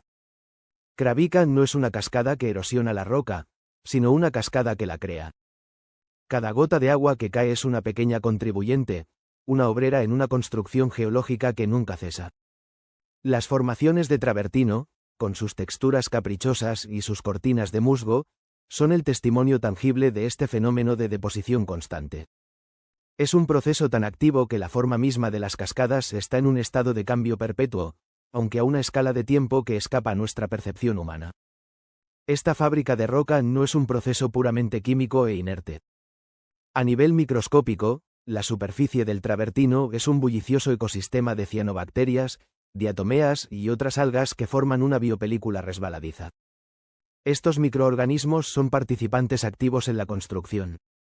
A través de la fotosíntesis, consumen el dióxido de carbono disuelto en el agua que los rodea, alterando aún más el equilibrio químico local y acelerando la precipitación del carbonato de calcio. En esencia, la roca crece sobre un andamio viviente, con cada capa de mineral atrapando y fosilizando estas comunidades microscópicas, que a su vez preparan la superficie para la siguiente capa de deposición. El río Trevisat es, en sí mismo, una rareza hidrológica. Se trata de un río que desaparece y reaparece a lo largo de su curso, un comportamiento típico de los sistemas kársticos. Fluye bajo tierra en varios tramos, filtrándose a través de la roca porosa, para emerger más adelante con un nuevo nombre, hasta 9 veces a lo largo de sus 51 kilómetros de longitud. Kravica es una de sus manifestaciones más gloriosas y visibles, un punto donde el río decide mostrar todo su esplendor antes de volver, quizás, a esconderse en las profundidades de la tierra. El espectáculo de Kravica es, además, un drama en 2 actos, dictado por el pulso de las estaciones. Durante la primavera, tras el deshielo y las lluvias invernales, el caudal del río Trevisat alcanza su máximo apogeo. En esta época, las cascadas individuales se fusionan en una cortina de agua atronadora y violenta. La fuerza es tal que la bruma lo inunda todo y el acceso a la base de las cataratas se vuelve una empresa arriesgada. El sonido es ensordecedor, una demostración del poder bruto de la naturaleza. El lago en la base de la cascada se agita, turbulento y oscuro, reflejando la intensidad del momento. Luego, con la llegada del verano, el escenario se transforma por completo. El caudal del río disminuye drásticamente, revelando la verdadera estructura del anfiteatro. La cortina de agua se divide en múltiples chorros y velos plateados que caen con elegancia hacia la piscina inferior. El lago, ahora en calma, adquiere un hipnótico color esmeralda y turquesa, una transparencia que invita a explorar sus profundidades. Es en este momento cuando la cascada revela su cara más amable, permitiendo a los seres vivos acercarse y disfrutar de sus aguas. La temperatura del agua, que se mantiene fresca incluso en los días más calurosos del verano, ofrece un alivio perfecto frente al calor estival. Este entorno único, moldeado por el agua y la roca, es también un refugio para una biodiversidad sorprendente. El bosque que rodea el anfiteatro de Kravica es un ecosistema ribereño vibrante. Árboles como los chopos, los sauces y los higos hunden sus raíces en las húmedas orillas, proporcionando sombra y cobijo a una gran variedad de animales. Sus hojas caídas y la materia orgánica que arrastra el río alimentan una compleja red trófica que comienza en el agua.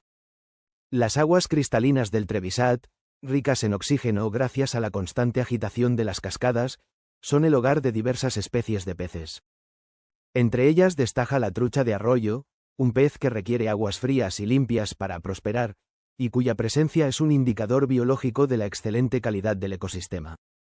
Junto a ellas, nadan otros peces de río adaptados a estas corrientes.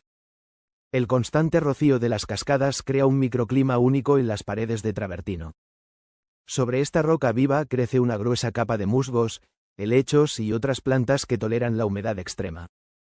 Estas alfombras vegetales no solo añaden una intensa tonalidad verde al paisaje, sino que juegan un papel crucial en el proceso de formación del travertino, actuando como una especie de andamio sobre el que se deposita el carbonato de calcio. En el aire, el revoloteo es constante. La zona es un paraíso para las aves que dependen de los ecosistemas acuáticos. No es raro observar al martín pescador, una flecha azul y naranja, zambulléndose a gran velocidad para capturar un pez desprevenido. También se pueden avistar lavanderas cascadeñas, que corretean por las rocas en busca de insectos, y mirlos acuáticos, capaces de bucear y caminar por el lecho del río para alimentarse. Y por supuesto, el mundo de los insectos explota en una diversidad abrumadora. Las libélulas y los caballitos del diablo, con sus cuerpos iridiscentes, patrullan la superficie del agua. Efímeras y tricópteros, en sus fases larvarias acuáticas, son una fuente de alimento fundamental para los peces y las aves. La existencia de estas especies, muy sensibles a la contaminación, subraya una vez más la pureza del entorno de Kravica. El lago que se forma en la base de las cascadas, con una profundidad que varía a lo largo de su extensión, alberga su propio conjunto de vida. Anfibios como las ranas encuentran en sus orillas el lugar perfecto para desovar, y sus renacuajos se desarrollan en las aguas más someras y protegidas. Pequeños crustáceos y moluscos se esconden entre las piedras del fondo, completando este intrincado puzzle de interacciones biológicas. Kravica es, en esencia, un sistema dinámico y autosuficiente. El agua no solo esculpe el paisaje, sino que transporta los nutrientes. La roca que se forma proporciona el sustrato para nuevas plantas. Las plantas ofrecen refugio y alimento a los animales. Y los animales, con su ciclo de vida y muerte, devuelven la materia orgánica al sistema. Es un ciclo perfecto, un equilibrio delicado que ha persistido a lo largo de los siglos. El fenómeno de Kravica no es un evento aislado, sino una ventana a la inmensa y compleja red subterránea de agua que define al Karst dinarico, una de las áreas kársticas más extensas del mundo. La salud de esta cascada está intrínsecamente ligada a la salud de todo el acuífero subterráneo que la alimenta. La pureza de sus aguas y la constancia de su flujo dependen de procesos que ocurren a kilómetros de distancia, en las profundidades de la tierra. Cuando pensamos en una playa, nuestra mente suele dibujar una imagen de arena dorada, aguas tranquilas y un sol cálido. Pero la naturaleza, en su infinita creatividad, tiene diseños mucho más dramáticos y primordiales. Hoy viajaremos a la costa sur de Islandia, a un lugar donde el mundo nos muestra su poder en estado puro. Un paisaje esculpido por el fuego y el hielo, donde cada grano de arena y cada columna de roca cuenta una historia de millones de años. Esta es la playa de Reynisfjara, un escenario de belleza deslumbrante y fuerzas implacables que parece sacado de otro mundo. Pero no hay nada de sobrenatural aquí. Lo que vamos a explorar son los procesos geológicos y oceanográficos que han dado forma a uno de los litorales más espectaculares de la Tierra. Prepárense para descubrir la ciencia detrás de la arena negra, las columnas geométricas y las olas que rugen con la energía del océano profundo. La primera y más impactante característica de Reynisfjara es, sin duda, su arena. No es dorada, ni blanca, es de un profundo y brillante color negro. Este color no es una casualidad ni una rareza superficial, es la firma inconfundible del origen volcánico de Islandia. Para entender de dónde viene esta arena, debemos mirar hacia los volcanes que dominan la isla, en especial el cercano y temible Katla, uno de los más grandes y activos. Islandia se asienta sobre la dorsal mesoatlántica, un límite de placas tectónicas donde el magma del manto terrestre emerge constantemente. Cuando uno de estos volcanes entra en erupción, expulsa lava incandescente a más de 1000 grados Celsius. Esta lava, rica en hierro y magnesio, es lo que forma la roca ígnea conocida como basalto. El proceso de creación de la arena comienza cuando esta colada de lava ardiente se encuentra con las gélidas aguas del Océano Atlántico. El choque térmico es instantáneo y violento. La lava se enfría de forma tan abrupta que se fractura y estalla en millones de fragmentos de todos los tamaños, desde grandes rocas hasta pequeñas partículas. A lo largo de miles y miles de años, estos fragmentos de basalto son sometidos a un castigo implacable, el poder erosivo de las olas. Ola tras ola, las rocas son golpeadas, arrastradas y chocan entre sí, en un proceso de molienda natural. Este pulido incesante descompone el basalto en partículas cada vez más finas hasta convertirlas en la arena suave y oscura que hoy cubre la playa. Así que, cuando caminamos por Reynisfjara, no estamos pisando arena común hecha de cuarzo o conchas. Estamos caminando sobre los restos pulverizados de antiguos flujos de lava, un recordatorio tangible del corazón de fuego que late bajo la superficie de Islandia. Mirando hacia el acantilado que flanquea la playa, la montaña Reynisfjall, nos encontramos con otra maravilla geológica que desafía la lógica. Una pared de columnas de basalto perfectamente formadas, la mayoría con una asombrosa forma hexagonal. Parecen talladas por una mano inteligente, pero su origen es un fenómeno físico completamente natural conocido como disyunción columnar. Este proceso ocurre cuando una colada de lava basáltica, de un espesor considerable, se enfría lentamente. A medida que la lava pierde calor, también pierde volumen, es decir, se contrae. El enfriamiento no es uniforme. Generalmente comienza en la superficie expuesta al aire y en la base en contacto con el suelo frío, y avanza hacia el centro. Esta contracción genera una tensión inmensa en la roca. Para liberar esa tensión, la roca se agrieta. La física dicta que la forma más eficiente de liberar esta tensión de manera uniforme en una superficie es creando grietas que se encuentran en ángulos de aproximadamente 120 grados. Esta confluencia de tres grietas a 120 grados es lo que da lugar, de forma natural, a la formación de hexágonos. Podemos ver un fenómeno similar, aunque a menor escala, cuando el lodo se seca bajo el sol. Se contrae y forma patrones poligonales. En Reynisfiara, este proceso ocurrió a una escala monumental. A medida que las grietas se propagaban verticalmente a través de la masa de lava en enfriamiento, formaron estas columnas largas y prismáticas. Aunque la mayoría son hexagonales, también se pueden encontrar columnas con 5, 7 u 8 lados, dependiendo de las condiciones locales de enfriamiento. La cueva Al-Sanefshelir, en la misma playa, nos permite adentrarnos en esta estructura, caminar bajo un techo de columnas de basalto y apreciar de cerca esta obra maestra de la termodinámica. Emergiendo del mar embravecido, a poca distancia de la orilla, se alzan unas imponentes formaciones rocosas conocidas como Reynisdrangar. Son tres pináculos de basalto que resisten el embate constante del oleaje. Mientras que la imaginación popular les ha dado identidades fantásticas, su origen es una historia de paciencia y destrucción geológica, un proceso llamado erosión diferencial. Hace mucho tiempo, estos gigantes de piedra no estaban aislados en el mar. Eran parte integral de la montaña Reynisfjall. Sin embargo, el océano Atlántico es un escultor incansable. Durante milenios, sus poderosas olas han estado golpeando la base del acantilado con una fuerza descomunal. El agua ataca las zonas más débiles de la roca, las fisuras, las fracturas y las capas de material menos resistente. Lentamente, pero sin pausa, las olas excavan cuevas, arcos y van desgastando la tierra que conecta las partes más duras del acantilado con la costa. Con el tiempo, los arcos de roca se derrumban y las cuevas se agrandan, hasta que finalmente, las secciones de roca más dura y compacta quedan completamente aisladas de la tierra firme. Estas formaciones rocosas solitarias son lo que los geólogos llaman farallones o pilas marinas, sea stacks, en inglés. Los Reynisdrangar, por lo tanto, no son rocas que emergieron del mar, sino lo que queda de la tierra después de una batalla de eones contra el océano.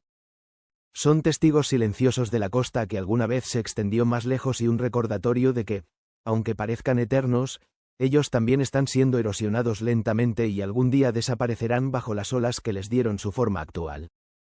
Reynisfiara es famosa por su belleza, pero también por la peligrosidad de sus aguas. No es una playa para nadar. Las olas aquí son notoriamente impredecibles y poderosas, un fenómeno que tiene una explicación oceanográfica clara. Se las conoce como olas furtivas o sneaker waves. A diferencia de muchas otras costas del mundo, no hay ninguna masa de tierra significativa entre la Antártida y la costa sur de Islandia. Esto significa que las olas tienen miles de kilómetros de océano abierto para acumular energía y velocidad, en un fenómeno conocido como fetch. Además, el fondo marino frente a Reynisfiara desciende de forma muy abrupta. No hay una plataforma continental poco profunda que frene las olas y les haga perder energía gradualmente. Como resultado, las olas llegan a la orilla con casi toda su fuerza de mar profundo. Esto crea un patrón donde, de repente y sin previo aviso, una ola puede subir mucho más arriba en la playa que las anteriores, arrastrando todo a su paso. Es una demostración directa y peligrosa de la inmensa energía que transporta el océano. Sin embargo, en este entorno tan hostil, la vida encuentra un camino. Durante los meses de verano, los acantilados de Reynisfjall se convierten en el hogar de miles de aves marinas, destacando entre ellas el carismático frailecillo atlántico, Fratercula arctica. Estos acantilados, con sus salientes y grietas inaccesibles, son la fortaleza perfecta para que los frailecillos aniden y críen a sus polluelos, a salvo de depredadores terrestres. Se les puede ver entrando y saliendo de sus madrigueras, o lanzándose al mar para pescar. Son buceadores expertos, perfectamente adaptados a las turbulentas aguas, donde se alimentan de pequeños peces como el lanzón. La presencia de estas bulliciosas colonias de aves es un contraste maravilloso con la austera y poderosa geología de la playa, demostrando que incluso en los lugares más salvajes del mundo, los ecosistemas pueden florecer. Reinisfiara no es una playa para relajarse, es una playa para asombrarse. Es un aula al aire libre donde las lecciones de geología, física y biología se muestran en una escala monumental. Es el producto final de una colaboración entre el fuego interno del mundo y la fuerza externa del océano. El negro de su arena nos habla de volcanes. La geometría de sus columnas nos revela los secretos del enfriamiento de la lava. Los gigantes de piedra en el mar nos enseñan sobre el poder infinito de la erosión. En un archipiélago en Filipinas, se esconde una de las formaciones geológicas más espectaculares y enigmáticas del mundo. Un lugar donde la roca, el agua dulce y el mar salado no solo coexisten, sino que interactúan en un delicado y silencioso ballet de fuerzas físicas y químicas. Hablamos de la laguna gemela de Corón, Twin Lagoon. Gigantescas formaciones de piedra caliza, afiladas y oscuras, se elevan verticalmente desde aguas de un color turquesa casi irreal. Pero más allá de su imponente belleza, la laguna gemela es un laboratorio natural. Un lugar que nos permite ser testigos de fenómenos que normalmente ocurren en las profundidades inaccesibles del océano y comprender cómo el tiempo geológico da forma a nuestro mundo. Hoy no solo vamos a explorar su superficie, vamos a sumergirnos en sus secretos para responder preguntas fundamentales. ¿Cómo se formaron estas catedrales de roca? ¿Y qué se esconde detrás del nombre Laguna Gemela? Prepárense para un viaje al corazón de la geología y la física de uno de los rincones más asombrosos de la Tierra. La historia de la Laguna Gemela comienza hace cientos de millones de años. Las imponentes moles de roca que vemos hoy no siempre fueron montañas. En su origen, eran arrecifes de coral y sedimentos marinos acumulándose en el lecho de un océano antiguo. Capa sobre capa, los restos de incontables organismos marinos, ricos en carbonato de calcio, fueron compactados por la presión del agua hasta convertirse en una gruesa y extensa plataforma de roca caliza. El siguiente capítulo de esta historia geológica fue escrito por fuerzas tectónicas monumentales. Movimientos en la corteza terrestre empujaron esta plataforma de roca caliza hacia arriba, levantándola lentamente desde el fondo del mar hasta exponerla al aire. Y aquí es donde comienza el verdadero proceso de escultura. La roca caliza, aunque es sólida, tiene una debilidad fundamental: es soluble en agua ligeramente ácida. El agua de lluvia, al mezclarse con el dióxido de carbono de la atmósfera, forma una solución de ácido carbónico muy débil. Durante millones de años, esta lluvia ácida ha caído sobre las rocas de Corón, infiltrándose en sus grietas y fisuras. Gota a gota, ha ido disolviendo la piedra, ensanchando las fracturas, creando cavidades y tallando el paisaje. Este proceso da origen a lo que se conoce como un paisaje kárstico. Se caracteriza por estas torres de roca afiladas, dolinas, ríos subterráneos y cuevas. La Laguna Gemela es, en esencia, un sistema kárstico que ha sido parcialmente reclamado por el mar. Las lagunas no son más que dolinas o valles colapsados, cuyo fondo ha quedado por debajo del nivel del mar actual, permitiendo que el océano inunde estas catedrales de piedra. Las paredes casi verticales que nos rodean son los restos de esa antigua meseta de roca, esculpida y erosionada hasta dejar solo sus partes más resistentes. Es un testimonio dramático del poder del agua y el tiempo. El nombre Laguna Gemela no es una licencia poética, es una descripción literal de su estructura. No se trata de una, sino de dos lagunas adyacentes, separadas por una delgada pared de roca kárstica. A simple vista, parecen dos mundos aparte, pero están conectadas. Durante la marea alta, el agua sube lo suficiente como para cubrir una pequeña abertura en la base de la pared, permitiendo a los nadadores pasar de una laguna a la otra a través de un túnel natural. Sin embargo, cuando la marea baja, el nivel del agua desciende y la única forma de cruzar es a través de una escalera rústica que se ha colocado sobre la cresta de la roca. Esta dualidad es la clave para entender el fenómeno más extraordinario que ocurre bajo la superficie. La primera laguna está más abierta y directamente conectada con el mar circundante. Sus aguas son predominantemente saladas y su temperatura es la del océano. La segunda laguna, en cambio, está mucho más resguardada. Recibe un aporte significativo de agua dulce, proveniente de la lluvia que se filtra a través de las rocas calizas circundantes y emerge en el fondo de la laguna a través de manantiales subterráneos. Tenemos entonces dos cuerpos de agua, uno mayoritariamente salado y cálido, y otro con una importante mezcla de agua dulce y, por lo tanto, más fría. Y están conectados. Esta conexión es el escenario de una maravillosa interacción física que se puede sentir directamente en la piel. Al nadar de una laguna a la otra, o incluso al moverse por ciertas zonas de la laguna interior, se puede experimentar una sensación desconcertante. De repente, el agua que te rodea se vuelve borrosa, como si estuvieras mirando a través de un cristal empañado. Al mismo tiempo, sientes parches de agua fría y caliente que se rozan, en lugar de mezclarse por completo. No es tu imaginación. Estás atravesando dos fronteras invisibles, una haloclina y una termoclina. Empecemos por la haloclina. El agua dulce es menos densa que el agua salada.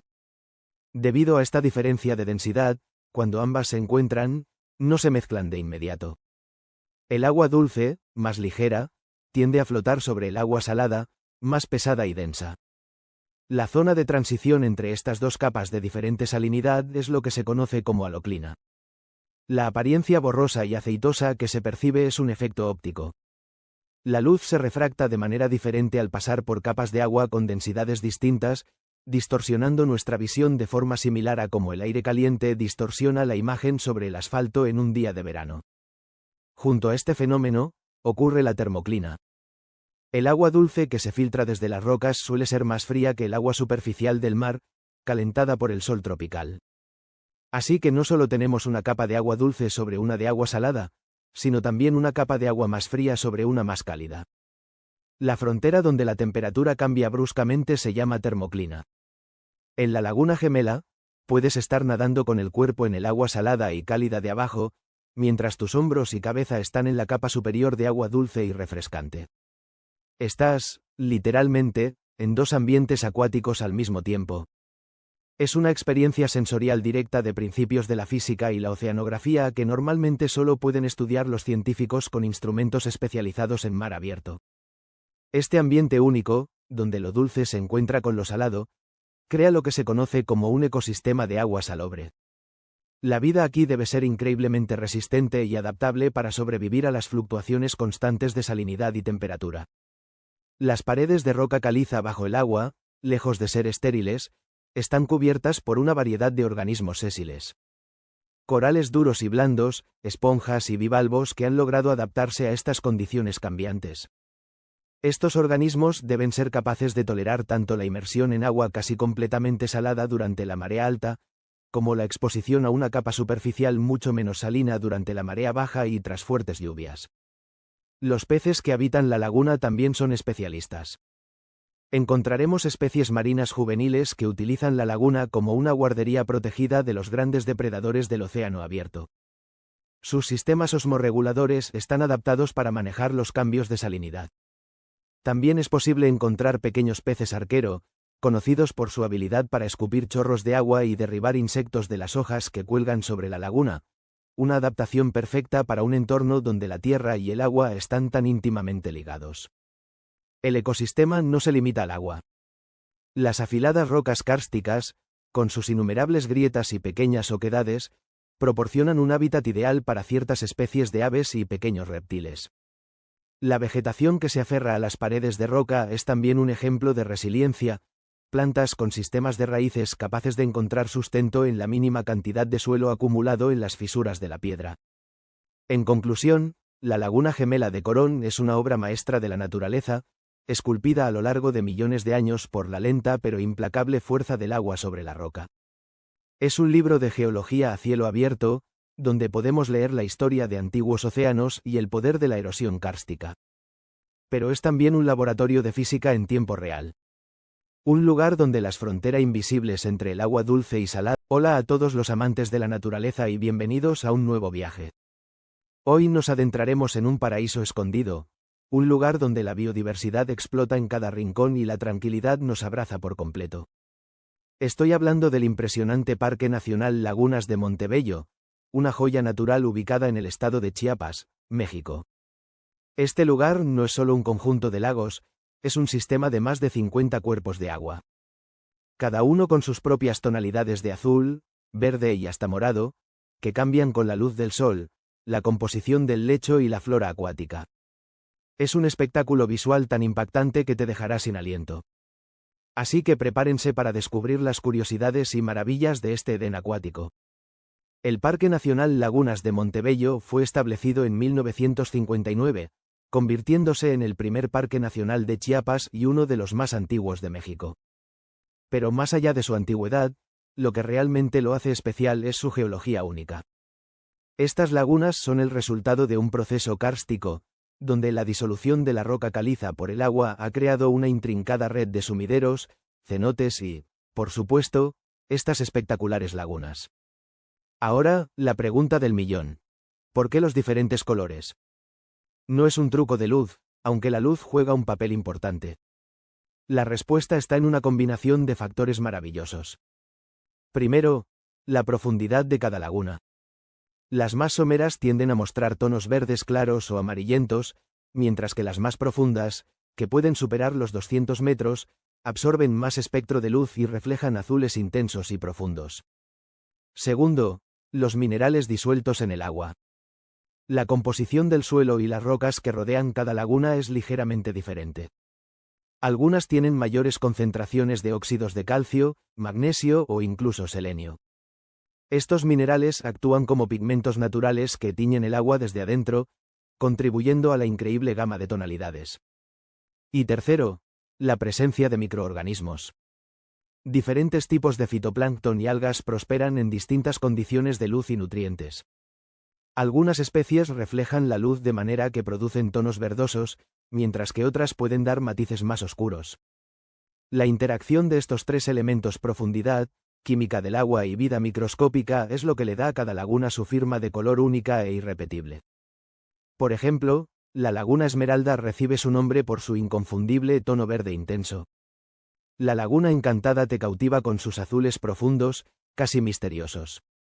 ¿Y qué decir de la laguna Bosque Azul, donde el azul del agua se funde con el verdor de la vegetación circundante en una sinfonía perfecta? Hay incluso lagunas como la laguna Agua Tinta, que presentan una tonalidad más oscura, casi violácea, debido a la alta concentración de taninos de la vegetación que la rodea. Es un verdadero caleidoscopio natural. Hablemos de algunas de las estrellas del parque. Quizás la más famosa es la laguna de Chiscao. Este es uno de los cuerpos de agua más grandes y profundos, y su color es un azul ultramar tan intenso que parece casi irreal. Se encuentra justo en la frontera, y una parte de su orilla pertenece a Guatemala, convirtiéndola en un lago binacional. Su gran tamaño y profundidad le confieren ese color tan característico y estable. Luego tenemos el llamado Lago Internacional, un conjunto de 5 lagunas tan próximas entre sí que parecen un solo sistema. Aquí es donde la paleta de colores se vuelve realmente loca. Podemos encontrar la laguna Pojoj, con su isla central que alberga un pequeño bosque y un color verde jade. A su lado, la laguna Encantada, que cambia de tonalidad según la estación, y por supuesto, las lagunas que componen el lago de Montebello propiamente dicho, que van del turquesa al azul acero. Verlas juntas es un espectáculo que desafía la imaginación. Pero el parque es mucho más que sus lagos. Es un ecosistema vibrante y complejo que sirve de hogar a una biodiversidad asombrosa. El parque se encuentra en una zona de transición entre las tierras altas de Chiapas y la Depresión Central, lo que crea una mezcla única de hábitats. Los bosques que rodean las lagunas están dominados por coníferas, principalmente pinos y encinos. Estos bosques de niebla son cruciales para el ciclo del agua de la región. La vegetación atrapa la humedad del aire, que luego gotea lentamente hacia el suelo, recargando los acuíferos subterráneos que alimentan a las lagunas. Es un sistema perfectamente equilibrado. En estos bosques habita una fauna increíble. Si tenemos suerte, podríamos avistar al esquivo quetzal, un ave de plumaje iridiscente considerada una de las más bellas del mundo. Sus largas plumas de cola ondean con el viento mientras vuela entre los árboles, una visión verdaderamente mágica. También es el hogar de otras aves como el tucán esmeralda y el pavón cornudo, una especie en grave peligro de extinción.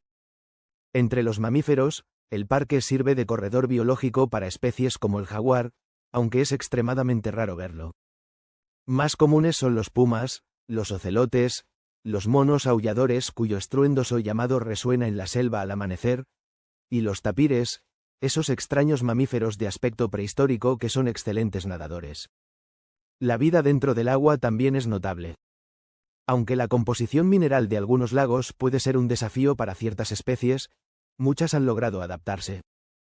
Encontramos diversas especies de peces nativos, algunos de los cuales son endémicos de este sistema de lagos, o sea que no se encuentran en ningún otro lugar del mundo.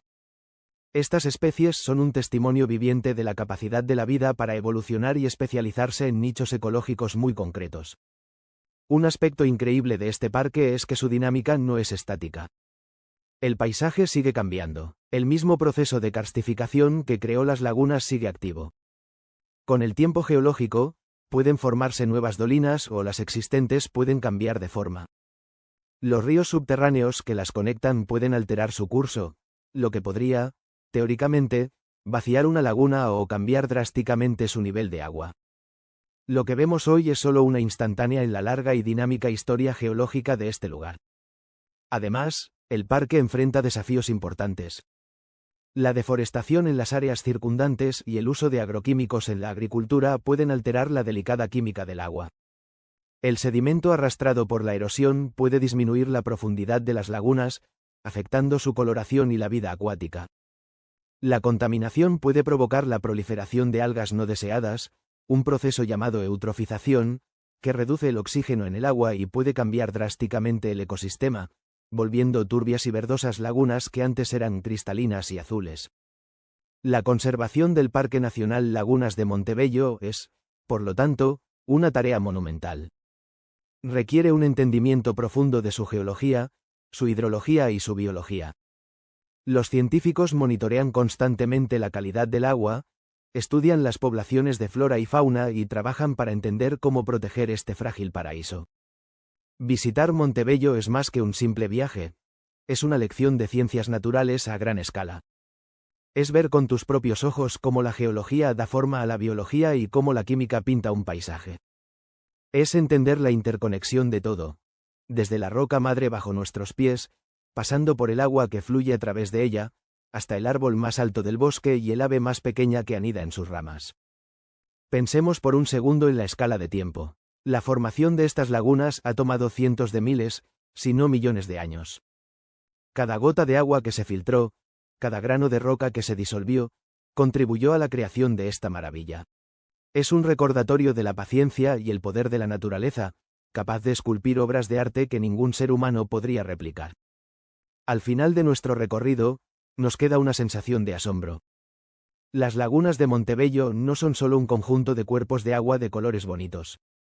Son un sistema dinámico y vivo, un laboratorio natural donde las fuerzas geológicas y biológicas interactúan de manera espectacular. Son un recordatorio de la belleza frágil de nuestro mundo y de la importancia de proteger estos tesoros para las futuras generaciones. Y aunque hoy hemos desvelado algunos de sus secretos, Montebello siempre guardará un aura de misterio, invitándonos a regresar y a seguir maravillándonos con su paleta de colores en constante cambio. Gracias por acompañarnos. El día de hoy, viajaremos a un rincón del mundo donde el agua no es simplemente azul o transparente, sino que brilla con un tono esmeralda tan intenso que parece de otro mundo. En un desfiladero colosal, cuyas paredes de roca se elevan cientos de metros hacia el cielo. Hay un río líquido fluyendo silenciosamente a través de él mostrándonos sus colores. Nos adentramos en el corazón del sur de Turquía para explorar el asombroso Cañón Verde. A primera vista, el Cañón Verde, o Yeşil Canyon como se conoce localmente, parece una obra maestra de la naturaleza en su estado más puro. Pero, ¿y si les dijera que este paisaje espectacular es en realidad un híbrido? ¿Qué va de la mano humana? Nuestra historia no empieza con el agua, sino con la roca. Para entender el Cañón Verde, primero debemos mirar hacia arriba, a las imponentes montañas Tauro. Esta cadena montañosa es la espina dorsal del sur de Turquía, una barrera natural que se extiende por más de 1500 kilómetros paralela a la costa mediterránea.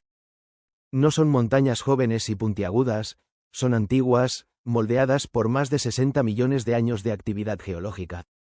Las montañas Tauro son el resultado de una colisión monumental a cámara superlenta, el choque entre la placa tectónica africana y la placa euroasiática. Esta presión inmensa plegó y levantó el lecho marino antiguo, creando las majestuosas cumbres que vemos hoy. Y el material principal de estas montañas es la clave de todo: la piedra caliza. La piedra caliza es una roca sedimentaria formada por los restos de miles de millones de criaturas marinas prehistóricas. Es una roca relativamente blanda y, lo más importante, es soluble en agua ligeramente ácida. A lo largo de eones, el agua de lluvia, que absorbe dióxido de carbono de la atmósfera y se vuelve ligeramente ácida, ha estado disolviendo esta piedra caliza. Ha creado un mundo subterráneo de cuevas, ríos y sumideros, y en la superficie, ha tallado cañones increíblemente profundos y estrechos. El protagonista fluvial de esta historia es el río Manabgad. Durante incontables milenios, este río, alimentado por manantiales de montaña, ha sido el cincel que ha cortado pacientemente a través de la piedra caliza, excavando el desfiladero que hoy conocemos como el Cañón Verde. La forma del cañón, con sus paredes casi verticales y su dramática profundidad, es un testamento directo al poder erosivo del agua sobre esta roca soluble. Pero, ¿de dónde viene ese color tan extraordinario? Esta es, sin duda, la pregunta que todos se hacen al ver las primeras imágenes del cañón. El color del agua es tan vibrante, tan saturado, que parece artificial. Pero la explicación es puramente científica y absolutamente increíble. No se trata de tintes, ni es causado principalmente por algas, como ocurre en muchos otros cuerpos de agua de color verde. El secreto reside en una combinación de tres factores: pureza, mineralogía y física de la luz. Primero, la pureza. El agua del río Manabgad proviene de manantiales subterráneos que han sido filtrados naturalmente a través de kilómetros de roca kárstica. Esto significa que el agua llega al cañón increíblemente limpia y clara, con muy pocas partículas orgánicas o sedimentos en suspensión que puedan enturbiarla. Segundo, la mineralogía. A medida que esta agua pura viaja a través de la piedra caliza, disuelve minerales en su camino. El componente principal que recoge es el carbonato de calcio. Además, las rocas de la región aportan otros minerales que se mezclan en el agua en forma de partículas microscópicas, casi como un polvo fino. Este polvo de roca permanece suspendido en el agua, y aquí es donde entra la física. Cuando la luz del sol penetra en el agua, las moléculas de agua tienden a absorber las longitudes de onda más largas del espectro de luz, que son los colores rojo, naranja y amarillo. Sin embargo, las partículas minerales suspendidas, especialmente el carbonato de calcio, son expertas en dispersar las longitudes de onda más cortas, los azules y los verdes. En un cuerpo de agua muy profundo y puro, sin estas partículas, el agua se vería de un color azul intenso. Pero aquí, la enorme cantidad de partículas minerales dispersa la luz verde con tal eficiencia que domina por completo, reflejándola de vuelta a nuestros ojos. El resultado es este tono esmeralda líquido, una ilusión óptica creada por la interacción de la luz solar, el agua pura y la geología única de las montañas Tauro. Es la naturaleza pintando con las leyes de la física. Además del color, hay otra característica notable del agua: su temperatura. Incluso en los días más calurosos del verano, el agua del Cañón Verde permanece sorprendentemente fría. Esto se debe a que su origen está en las profundidades de la montaña, lejos del calor del sol, manteniendo una temperatura constante durante todo el año. Ahora que entendemos la geología del cañón y la ciencia detrás del color de su agua, es hora de introducir el elemento que transforma este paisaje por completo: la presa de Oimapinar. A finales de la década de 1970 y principios de la de 1980, se construyó una estructura colosal en el curso del río Manabgad. La presa de Oimapinar es una presa de arco de hormigón, una maravilla de la ingeniería que se eleva 185 metros desde sus cimientos. Su propósito principal es la generación de energía hidroeléctrica, aprovechando la fuerza del río para producir electricidad limpia. La construcción de esta presa tuvo un efecto transformador en el cañón. Al bloquear el flujo del río, el agua comenzó a acumularse detrás del muro de hormigón, inundando lentamente el desfiladero que el río había tardado milenios en tallar. El río salvaje y rápido se convirtió en un lago profundo, sereno y extenso. El cañón verde que vemos hoy no es un río, sino un embalse. Este es el maravilloso dualismo del lugar. Un cañón natural, producto de millones de años de geología, contiene ahora un lago artificial, producto de la ingeniería humana. Esta intervención cambió drásticamente el ecosistema. Lo que antes era un entorno holótico, es decir, de aguas rápidas y corrientes, se convirtió en un entorno léntico, de aguas quietas y profundas. Este cambio radical presentó desafíos y oportunidades para la vida en la región. Los organismos que estaban adaptados a las corrientes rápidas tuvieron que ceder su lugar a especies que prosperan en aguas tranquilas y profundas. Se creó un ecosistema completamente nuevo sobre el esqueleto del antiguo. Y ese ecosistema es tan deslumbrante como el propio paisaje. A pesar de ser un lago artificial y de aguas frías y oligotróficas, es decir, bajas en nutrientes, la vida ha encontrado la manera de prosperar. Bajo la superficie esmeralda, el embalse alberga varias especies de peces. Algunas han sido introducidas para la pesca deportiva, como la trucha, que se adapta bien a estas aguas frías y oxigenadas. Otras especies nativas del río Manabgat también han logrado adaptarse a las nuevas condiciones del lago. Pero la vida más visible se encuentra en las orillas y en los cielos. Las laderas escarpadas del cañón están cubiertas por una densa vegetación. Predominan los bosques de pino, aferrándose a cualquier grieta en la roca. Y bajo ellos, crece una formación vegetal típica del Mediterráneo conocida como maquis. El maquis es un matorral denso compuesto por arbustos resistentes a la sequía como el enebro, el lentisco y la coscoja. Esta vegetación no solo previene la erosión del suelo, sino que también proporciona refugio y alimento a una variedad de animales. Sobrevolando el cañón, es común observar aves majestuosas. Las corrientes térmicas ascendentes que se generan en las paredes del cañón son perfectas para las aves rapaces. Con un poco de suerte, se puede avistar al águila de Bonelli o al buitre leonado, patrullando los cielos en busca de su próxima comida, utilizando el cañón como un corredor aéreo natural. Y quizás el habitante más emblemático de estas montañas es la cabra salvaje, conocida científicamente como Capra aegagrus. Estos animales son maestros de la escalada, perfectamente adaptados a la vida en terrenos rocosos y escarpados. Así que, al final de nuestro viaje, volvemos a la pregunta inicial. ¿Qué es el cañón verde? Es un testimonio del poder del tiempo, visible en las capas de piedra caliza y en la profundidad del desfiladero. Es una lección de física y química, demostrada en el color imposible de sus aguas. Es un ejemplo de la ambición humana, materializada en la imponente presa que le dio su forma actual. Y, sobre todo, Islandia es un laboratorio natural en constante ebullición. Situada sobre la dorsal mesoatlántica, la frontera entre las placas tectónicas de Norteamérica y Eurasia, la isla es un punto caliente de actividad volcánica y geotérmica. Esta constante remodelación del terreno crea maravillas geológicas a cada paso. Y aunque lugares como la Laguna Azul o la Cascada Gulfos acaparan la atención mundial, existen joyas ocultas que esperan ser descubiertas por los viajeros más curiosos. Una de estas joyas es el cañón Mogafos. Prepárense para sumergirse en un mundo de roca volcánica, aguas cristalinas y una historia geológica que se cuenta en cada estrato de piedra. Este no es solo un viaje a un lugar, es un viaje a través del tiempo, para entender las poderosas fuerzas que dieron forma a nuestro mundo. ¿Están listos? Comencemos nuestra aventura. Ubicado en el sur de Islandia, relativamente cerca del famoso valle de Þórsmörk, Mogafos no es un destino que se encuentre fácilmente en los mapas turísticos convencionales. Su acceso requiere una cierta dosis de aventura, a menudo a través de pistas sin pavimentar que serpentean por paisajes lunares. Pero la recompensa, créanme, supera con creces el esfuerzo. El cañón en sí es una obra maestra de la erosión. Durante miles de años, el río que lo atraviesa, un afluente del poderoso río Markarfljót, ha trabajado incansablemente, tallando su camino a través de capas y capas de roca volcánica. Lo que vemos hoy es el resultado de innumerables ciclos de erupciones, glaciaciones y el flujo constante del agua. Las paredes del cañón son un libro de historia geológica. Están compuestas principalmente de basalto, una roca ígnea de color oscuro que se forma a partir del enfriamiento rápido de la lava.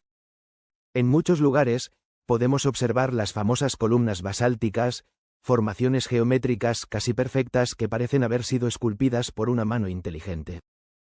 Estas columnas se crean cuando la lava basáltica se enfría y se contrae, fracturándose en patrones hexagonales. Es un proceso puramente físico, una demostración de las leyes de la termodinámica a una escala monumental. A medida que nos adentramos en el cañón, el sonido del agua se hace más y más presente. El aire se vuelve más fresco, cargado de la humedad que emana de la vegetación que se aferra a las paredes rocosas. Musgos de un verde vibrante cubren las piedras, creando un contraste espectacular con el negro del basalto. Estas plantas son pioneras, capaces de colonizar entornos increíblemente hostiles, descomponiendo lentamente la roca y creando el primer sustrato para que otras formas de vida puedan establecerse. Y entonces, tras una curva en el camino, aparece la cascada Mogafos. No es la cascada más alta ni la más caudalosa de Islandia, pero su belleza reside en su singularidad. El agua no cae en una cortina ancha y atronadora. En cambio, se desliza y se filtra a través de una pared de roca porosa, cubierta de musgo y vegetación. Es como si la montaña misma estuviera llorando lágrimas de agua pura y cristalina. El nombre Mogafos se traduce aproximadamente como cascada del musgo, y no podría ser más apropiado. La simbiosis entre el agua y la vegetación es total. El agua nutre al musgo, permitiéndole crecer en una alfombra densa y exuberante, y a su vez, el musgo actúa como un filtro natural, distribuyendo el agua en miles de pequeños hilos que resbalan suavemente por la superficie. La cascada tiene una caída de aproximadamente 20 metros, pero su impacto visual es inmenso. El agua cae en una pequeña laguna de aguas brillantes y transparentes. La luz del sol, al filtrarse a través del rocío y reflejarse en el agua, a menudo crea pequeños arcoíris que danzan sobre la superficie, añadiendo un toque de magia al ya de por sí increíble escenario. Detengámonos un momento a analizar la física de esta cascada. A diferencia de las cascadas de caída libre, donde el agua acelera debido a la gravedad, en Mogafos el flujo es mucho más complejo. La interacción con la pared rocosa y la densa capa de musgo frena el agua, creando un flujo laminar en algunas secciones y pequeños saltos turbulentos en otras. Es un sistema dinámico y en constante cambio. La cantidad de agua que fluye varía enormemente dependiendo de la estación y de las lluvias recientes, lo que significa que la apariencia de la cascada nunca es exactamente la misma. El origen del agua que alimenta a Mogafos es también fascinante. Proviene en gran parte del deshielo de glaciares cercanos, como el Eyjafjallajökull y el Mýrdalsjökull. Esta agua glaciar es increíblemente pura, pero también transporta sedimentos finamente molidos por el movimiento del hielo, conocidos como harina glaciar. Sin embargo, el sistema de filtración natural del subsuelo y la propia pared de musgo de la cascada hacen que el agua que llega a la poza sea sorprendentemente clara. El ecosistema alrededor del cañón y la cascada es un ejemplo perfecto de adaptación a condiciones extremas. Además de los musgos y líquenes, podemos encontrar algunas especies de plantas vasculares resistentes, como pequeños sauces y abedules enanos, que se anclan en las grietas donde se ha acumulado un poco de suelo. Estas plantas tienen que soportar fuertes vientos, bajas temperaturas y un corto periodo de crecimiento durante el verano islandés. En cuanto a la fauna, el área no es prolífica en grandes mamíferos, aunque el zorro ártico, el único mamífero terrestre nativo de Islandia, a veces merodea por estos parajes en busca de presas. La vida animal más evidente se encuentra en el aire. Aves como el fulmar boreal anidan en los acantilados, aprovechando las cornisas rocosas para proteger sus nidos de los depredadores. Sus llamadas resuenan en el cañón, mezclándose con el murmullo constante del agua. En el agua misma de la laguna y el río, aunque fría, puede haber vida. Especies como la trucha ártica, un pez increíblemente resistente capaz de vivir en aguas gélidas, pueden habitar estos arroyos, alimentándose de los insectos acuáticos que completan su ciclo de vida en este entorno prístino. Lo que hace a Mogafos tan especial no es solo su belleza estética, sino la historia que cuenta. Cada elemento del paisaje está interconectado. La actividad tectónica crea las montañas y los volcanes. Las erupciones depositan las capas de basalto. Los glaciares y los ríos tallan los cañones.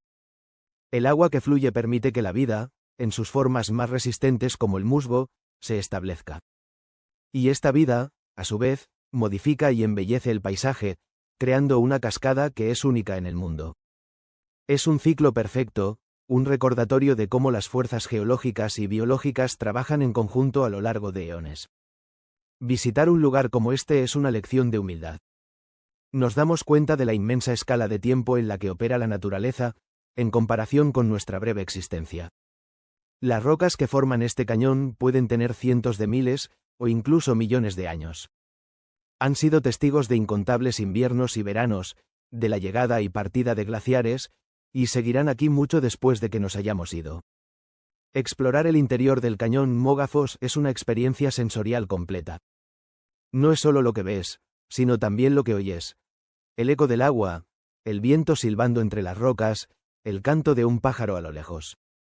Es lo que hueles, el aroma de la tierra húmeda, de la vegetación fresca, del aire puro y frío.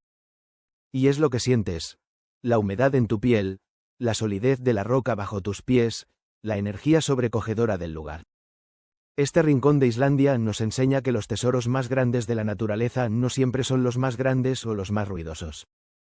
A veces, se encuentran en la sutileza de una cascada que se desliza por el musgo, en la geometría perfecta de una columna de basalto o en la tenacidad de una pequeña flor que crece en una grieta.